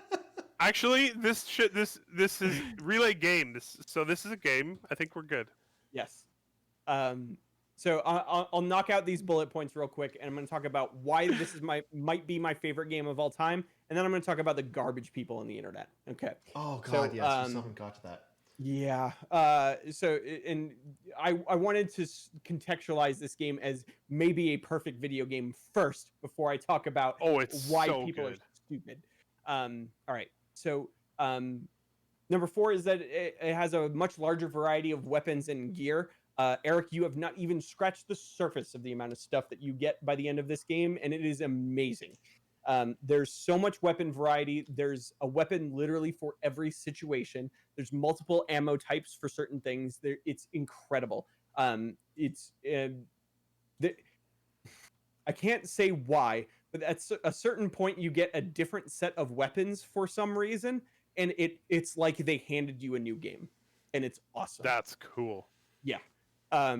There's a big reason why, and and you'll get there. I'm very sure soon. I'll find out. Number 5 is that the kind of the first chapter of this game is kind of an open world, which is really, really cool and very uncharacteristic of Naughty Dog games, where you're kind of given this sandbox to explore. There's lots of optional locations to look in to find all kinds of cool stuff and upgrades, and it was really neat. It was really cool to see. It was very well done. Question. Yeah. Do you think? Because I think this is where they're going. Do you think they are signaling that the next Last of Us game is going to be open world? I don't know. Because that's what it felt like to me. I think don't that I think that they were experimenting with it. I think Last of Us shines when you have a place to go, when you have an A to B, and it's up to you how you get there. I think they could still do it. They did a Sure. really good job in They did a really the good job. space they have. So And speaking of, there's a lot more variety in the level design and and the combat arenas. So basically, when you're in a combat encounter, there's like 6 or 7 different ways to approach it, and that's what makes it really, really compelling. This is like, if you played the recent Hitman games, it's like that. Where you're just given so many options where it's really up to you how you deal with the situation. It's really, really good. The new enemy types are great, and I'm not going to talk about them. There's 4. And not all of them are one. not all of them are infected. But they're great. Good additions to the game. And last but not least, and this leads directly into why this might be my favorite game ever, is the guitar mechanics. And so let me describe. They're very good. Basically, you can sit down and play the guitar. You get all 6 chords in a particular key, and they give you 5 keys. And you can play. You can both strum as well as pick individual strings. In fact, there's a video on the internet of a man who plays the entirety of "Hurt" by Johnny Cash as Ellie in The Last of Us. So it is incredible. They put so much effort into that mechanic, and it's so good. All right. And here is the reason why, and I'm going to be completely vague about this. Okay? This will not spoil anything at all. When I play a video game, primarily I'm going to play a video game for its story. Almost 99% of the time. I think games are the best medium for storytelling, because when you are able to create a compelling narrative, but also give agency to your audience, that's master craftsmanship. If you're able to do that and give your players agency not only of the action sequences of the game, but also of the story, and even just handing you like the ability to interact with that world, that's when this medium shines above every other one. Yes, David. I would posit then that choose your own adventure books deserve. Okay, sure. It's an interactive medium. Interactive storytelling is what I'm talking about. So, so when I play a video game, I enjoy most story-driven games if it's a well-crafted story, but very often, and we talked about this before the show, it's even something that Naughty Dog games have struggled with in the past, is that you feel like you're watching a movie and playing the action sequences of that game, of that story. So basically, you're handed the reins when things get crazy. And that is the case a little bit in The Last of Us, but it's not the entire game. And Eric, you've already experienced some of that, especially in some of the scenes that are flashbacks in this game. They do a lot of incredible things with the gameplay that is not combat, and it completely marries the narrative to the mechanics of the video game. And that is what will take a game from great to masterpiece. Absolutely. It is why my current favorite game of all time is Brothers: A Tale of Two Sons, because there is not a single word of spoken dialogue in that game, but they're able to completely convey the story of that game through the way that you interact with it. The mechanics tell the story. The Last Portal of Us 1. Part 2. Yes, exactly. Exactly. Portal Wow, 1 is also- my... Both Portal games are masterpieces, in my opinion. Yeah. The Last of Us Part 2 is the most devastatingly beautiful example of that in anything I've ever seen. And it is the absolute last time that you interact with the game. And that's how they finish the game. Love it. I have never been so affected by a video game in my life. I don't think. It's taken me a couple of days to process, and the more I think about it, the more I am starting to think that this might be the best game I've ever played. And it's for that reason. Exactly. They show, they do not tell. They put it all together. It's video games are the perfect just nexus of every art medium and several science mediums. One of the things they do almost brilliantly in this game is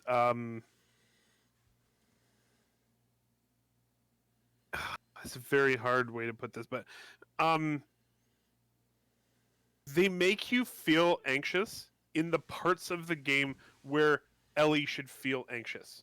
Yes. Where things aren't normal.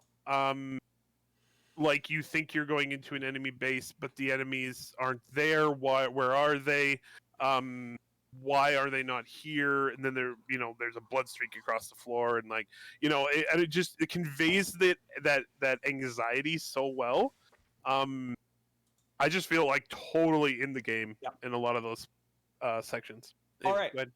So that is why The Last of Us is my current Game of the Year contender, and it might be my favorite game I've ever played. And justifiably. And I'm only a third of the way through it, but yeah. We have a spoiler channel on the on our Discord. So when everybody finishes the game, please pop in there. I'd love to talk about the ending with all of you. I'll be there. Although I might also just be chatting with you. it's just a masterpiece. I've never played a game like this. All right, now to talk about stupid people on the internet. All right. Yeah. So now it's rant time. Yeah. So this is the final section of the podcast. I'm not going to spend a lot of time on this. Don't worry. I need to address it because it has become a real problem in the last 5 years or so, especially with things like this. We saw it with Star Wars. We saw it with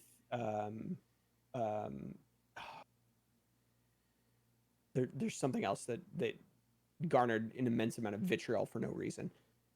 So about a month ago, somehow key events of this game got leaked, and some of the like character designs and a few of the actual cutscenes got leaked, which caused a lot of people to make some very broad assumptions about the game. The least heinous of which is they didn't like the direction they were taking the game. They make a character choice. Eric and Breezer, you know exactly what I'm talking about. In the first 3 hours of this game, they make a choice to an event that occurs with a character, and a lot of people really hated it.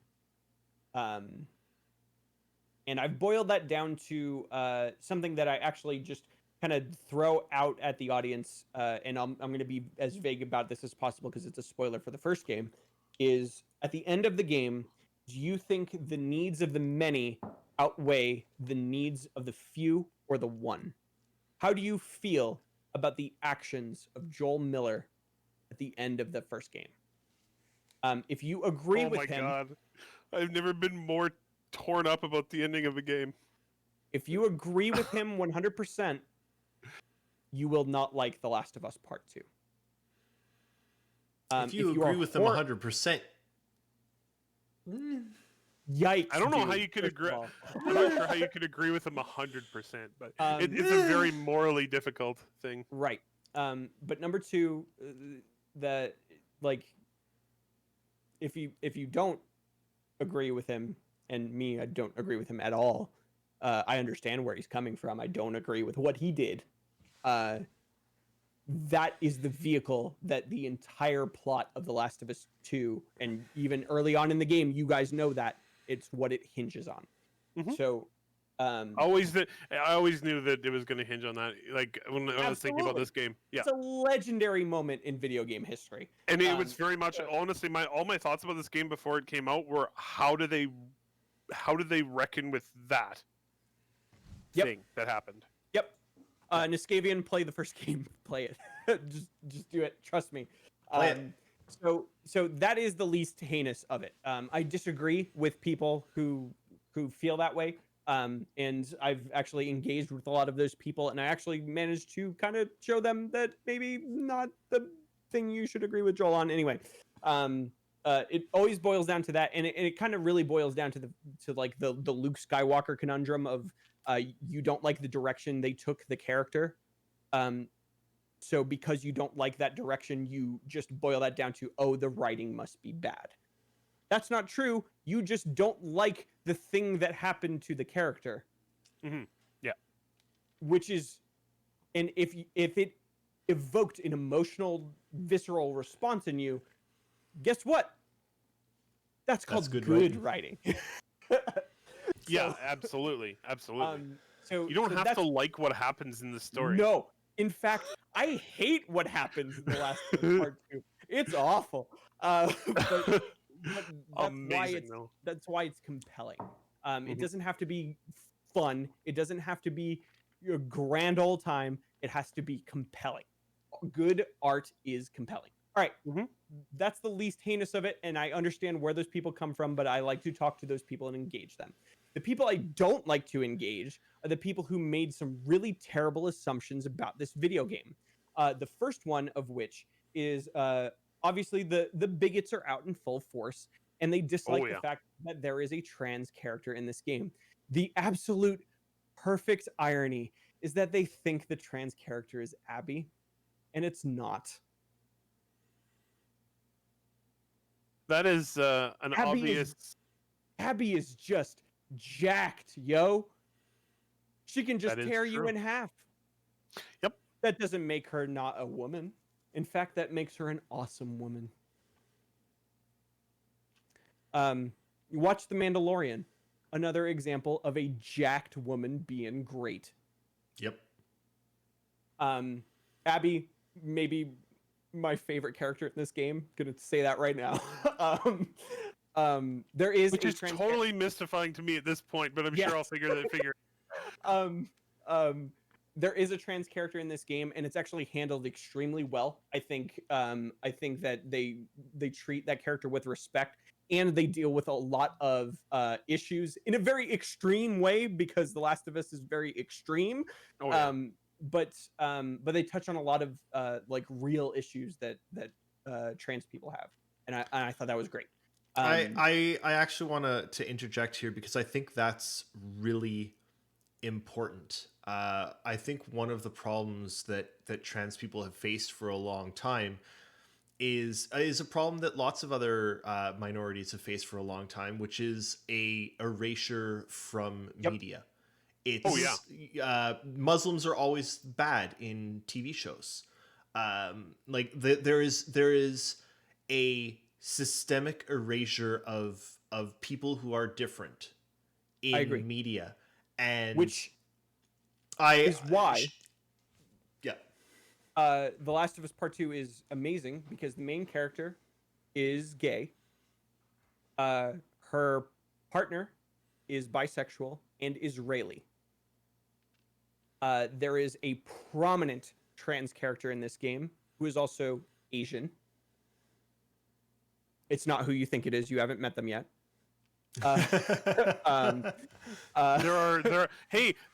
There's a nice bonus too. There are many Asian characters in this game. many Asian characters in this game.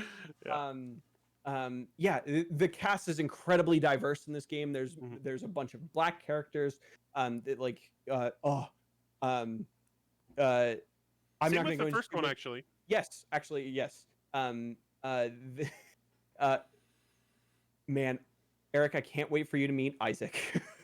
Now, so I want to step in again here because Yep. one of the things that I think is really important here is the almost adulation that you are giving to each of these characters, Jake. Like the fact that they are people in this game, Yes. and that's something that there are other games that will there's a token character here and there, but they are throwaways. That's the best part, is they're absolutely not throwaways. They're extremely well written. They're written like anybody else in the game. It's just part of it. It's just normal. This is an important thing for a lot of people that play video games to see. Yeah, of course. When you get to the interactions with the trans character, I think everybody who is at least pro trans rights, hopefully, everybody in our audience, thank you. Better be. It better be. Is that they just handle it so beautifully, and I can't talk about it, so I'm going to move on. Yeah. It's wonderful. That's all I'm going to say. But to drill down into the... Sorry, go ahead. Well, I was just going to say, and then it gets worse than that. Why people don't like this game. To drill down into this game, like, the game is spectacular, and I'm not gonna, like, there's just no argument about that. People who are hating on it on the internet, those who are are doing it because they don't like what happens in the game, but not because it's a bad game. So you But they go can't look at make that distinction. They no, can't make and that you distinction. go look at Metacritic right now, and it has like a 95 from 95 or 96 from reviewers, and it has a The 4 37th from users. top- It's the 37th highest rated game of all time. It's and it funny has a because I've been it's got playing. a 4.1 from users, and it's not because it's a bad game. It's because people got pissed off and they went to Metacritic and rated it down. It's funny Alright. because I've been playing Dragon Age Inquisition, which had the same thing. There were a lot of people that got really angry about there being characters that were gay.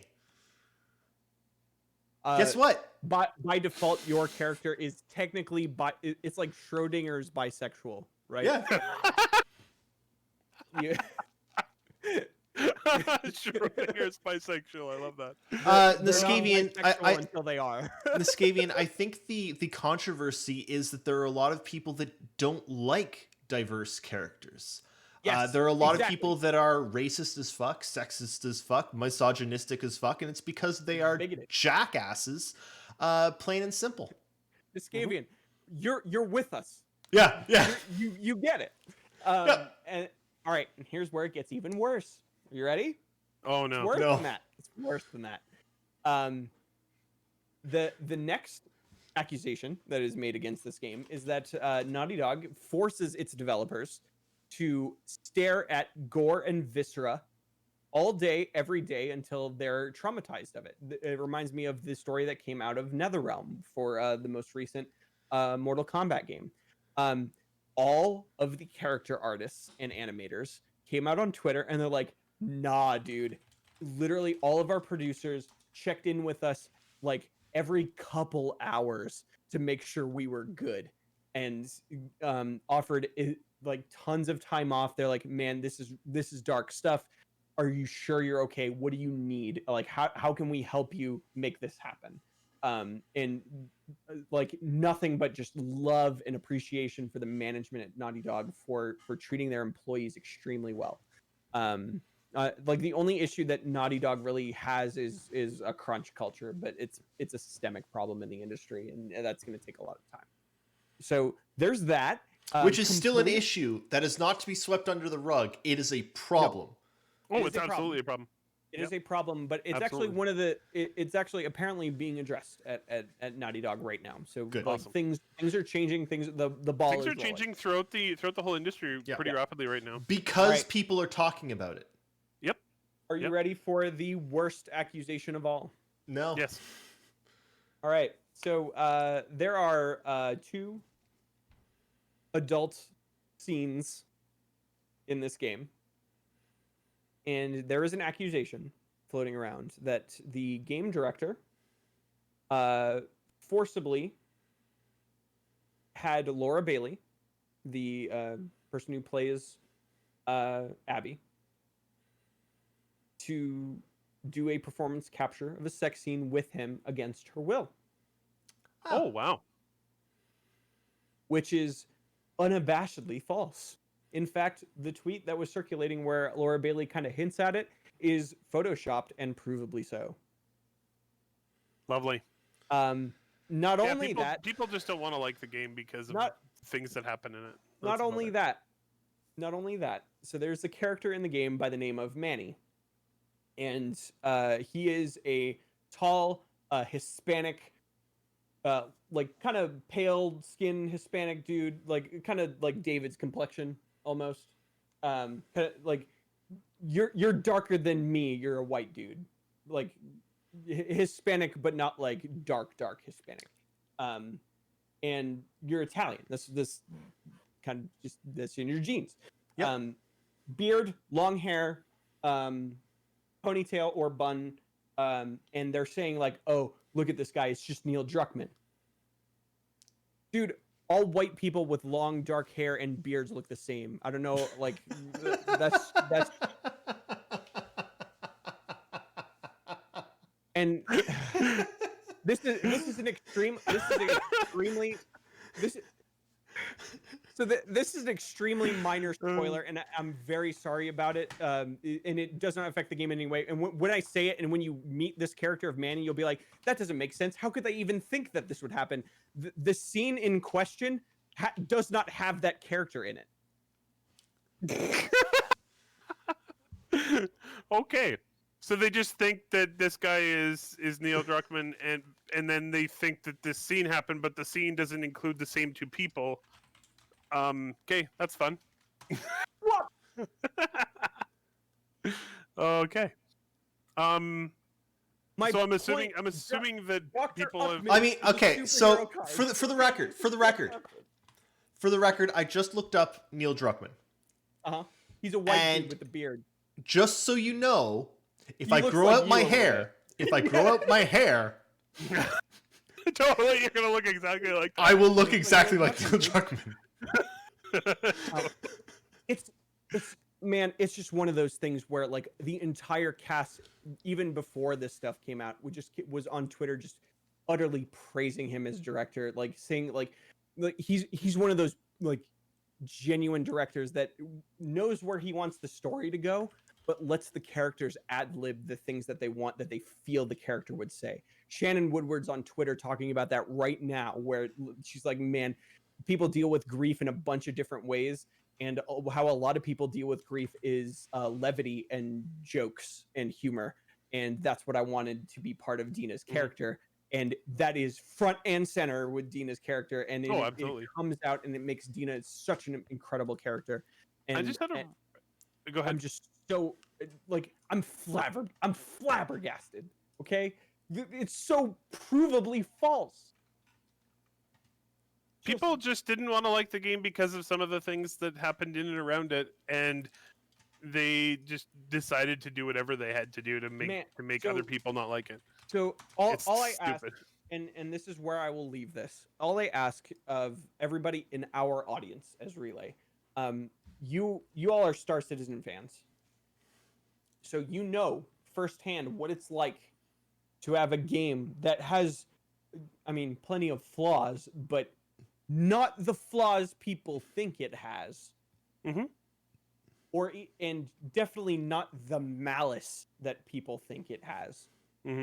So if you go on the internet and you see something like that seems so just completely like, oh my God, how is this even possible?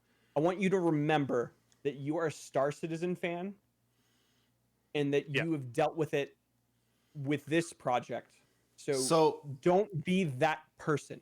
Jake, this actually sort of brings me to the way I wanted to wrap up, if that's okay with you guys. Yeah. No, I'm done. Can I? Last of Us I have 2, one 20 thing out of 10. Masterpiece. Go, Eric. It's fantastic. I just randomly thought of this, and it was sort of during Jake's discussion there, and it was sort of coming from it actually came from something that was said in chat about the superhero card. The Last of Us 2, I don't know what Naughty Dog did, but they managed to make a game in which I read everything that I find in the game.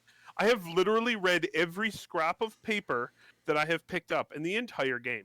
How they managed to make it that compelling, I don't know. But keep it short at the beginning, make it interesting, and grow the story as you go. Don't get to really long pieces of paperwork until you've engrossed people in the world. If you start with a 10-page novel that someone has to read, they're going to be like, I don't care. Why do I care about this? And they're going to put it away. Start small. It's not that hard. They do. And it's brilliant. And I just realized that I've read everything I've picked up in the entire game. It's incredible. Anyway, there are very, very few games in which I've done that. Anyway, there's a piece of paper with badly drawn boobs and wieners on it, and it's great. It also has the phrase "fuck" written all across it. So I want to end here, but I want to tie this ending into something that Jake was just talking about, which was people are angry about a video game. There are people being murdered in the streets by cops. There are voters in lines to vote in the United States right now being locked out of voting stations so they cannot vote. Voting being like the absolute pinnacle requirement of democracy. There's one thing that a democracy requires, and that's the ability for its people to vote. And if you don't allow the people in a democracy to vote, you don't have a fucking democracy. Wow, you almost got it all out in one breath. There are things in this world to be angry about. There are things to be furious about. There are things to go in the street and start fires and riot about. Video games aren't that fucking thing. and it sure as hell ain't this masterpiece of a video game. It's I mean, I'm down for getting mad about games sometimes, but come on. But even to that extent, Even like, then. don't get that mad about a video. It's a video game. Be like, you know what? I didn't like this video game, and then another person would be like, oh, I liked it, and you'd be like, cool. I'm glad that you enjoyed it. I'm glad that you got some entertainment out of it. I personally didn't, but we're good. Mm-hmm. Why can't people enjoy? This is entertainment. It is literally called entertainment. People like, whenever I talk about how much I like new canon Star Wars, like the new movies, people enjoy insulting my intelligence and saying I must not know what good movies are. Who the hell are you? Yeah. Look, guys. Yeah, I know. I liked Fallout 76. All right. Yeah, I like making fun of you for it, but I respect it. I know you do. It's all in good fun. Look, You here's know the thing. It's all in good fun. And this is the point I want to get to, and it's something that we've been honestly talking about for weeks because the world is a fucking dumpster fire. People are people.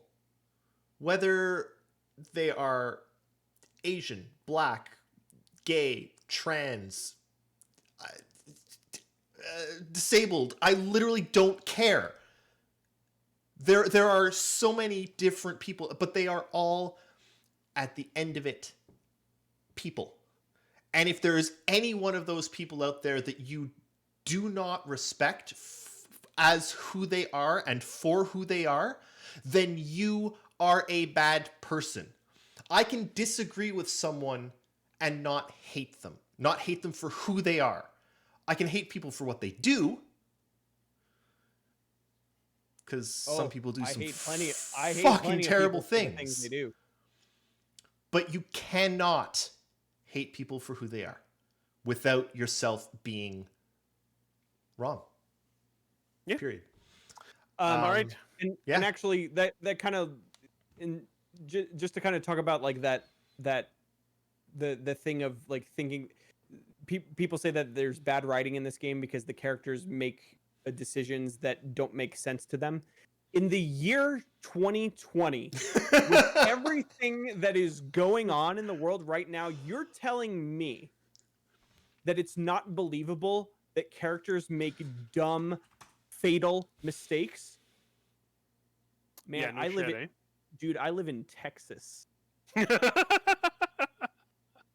I just gotta go outside. No, Jake, please don't go outside. No, I'm not gonna. Good, okay. No, seriously, we're gonna end now. One, thank you all for hanging out with us for this. Like the Fallout 76 thing was the bridge too far. This 2 hour nuts. Thanks for letting me gush about this game, but I can verify that Jake's just explosion of love is completely justified. I have to say, the part that happens about 12 hours into The Last of Us 2 might be my favorite game experience I've ever had in my entire life. And every time he says that, I always respond with, "Man, you don't even know." I'm only a third of the way through the game. You don't even know. So yeah, thanks for hanging out, everybody. Please, I implore you, if you have the ability to play this game, play it. Yep. And if you don't, play the first one on PS Now, and and then eventually you'll find a way to play the second one. Hopefully, it'll come to PS Now as well. Yep. But most of all, at the end of the day, please, wherever you can, stand up for other people, stand up for what's right, and especially right now. Yep. Stay safe. Love you guys. Wear a mask. Don't be a jerk. Don't be a jerk. We love you all. Peace. To quote one of my favorite YouTubers, "Don't be stupid, stupid." Yeah. Don't be stupid, stupid. Love you all. Goodbye.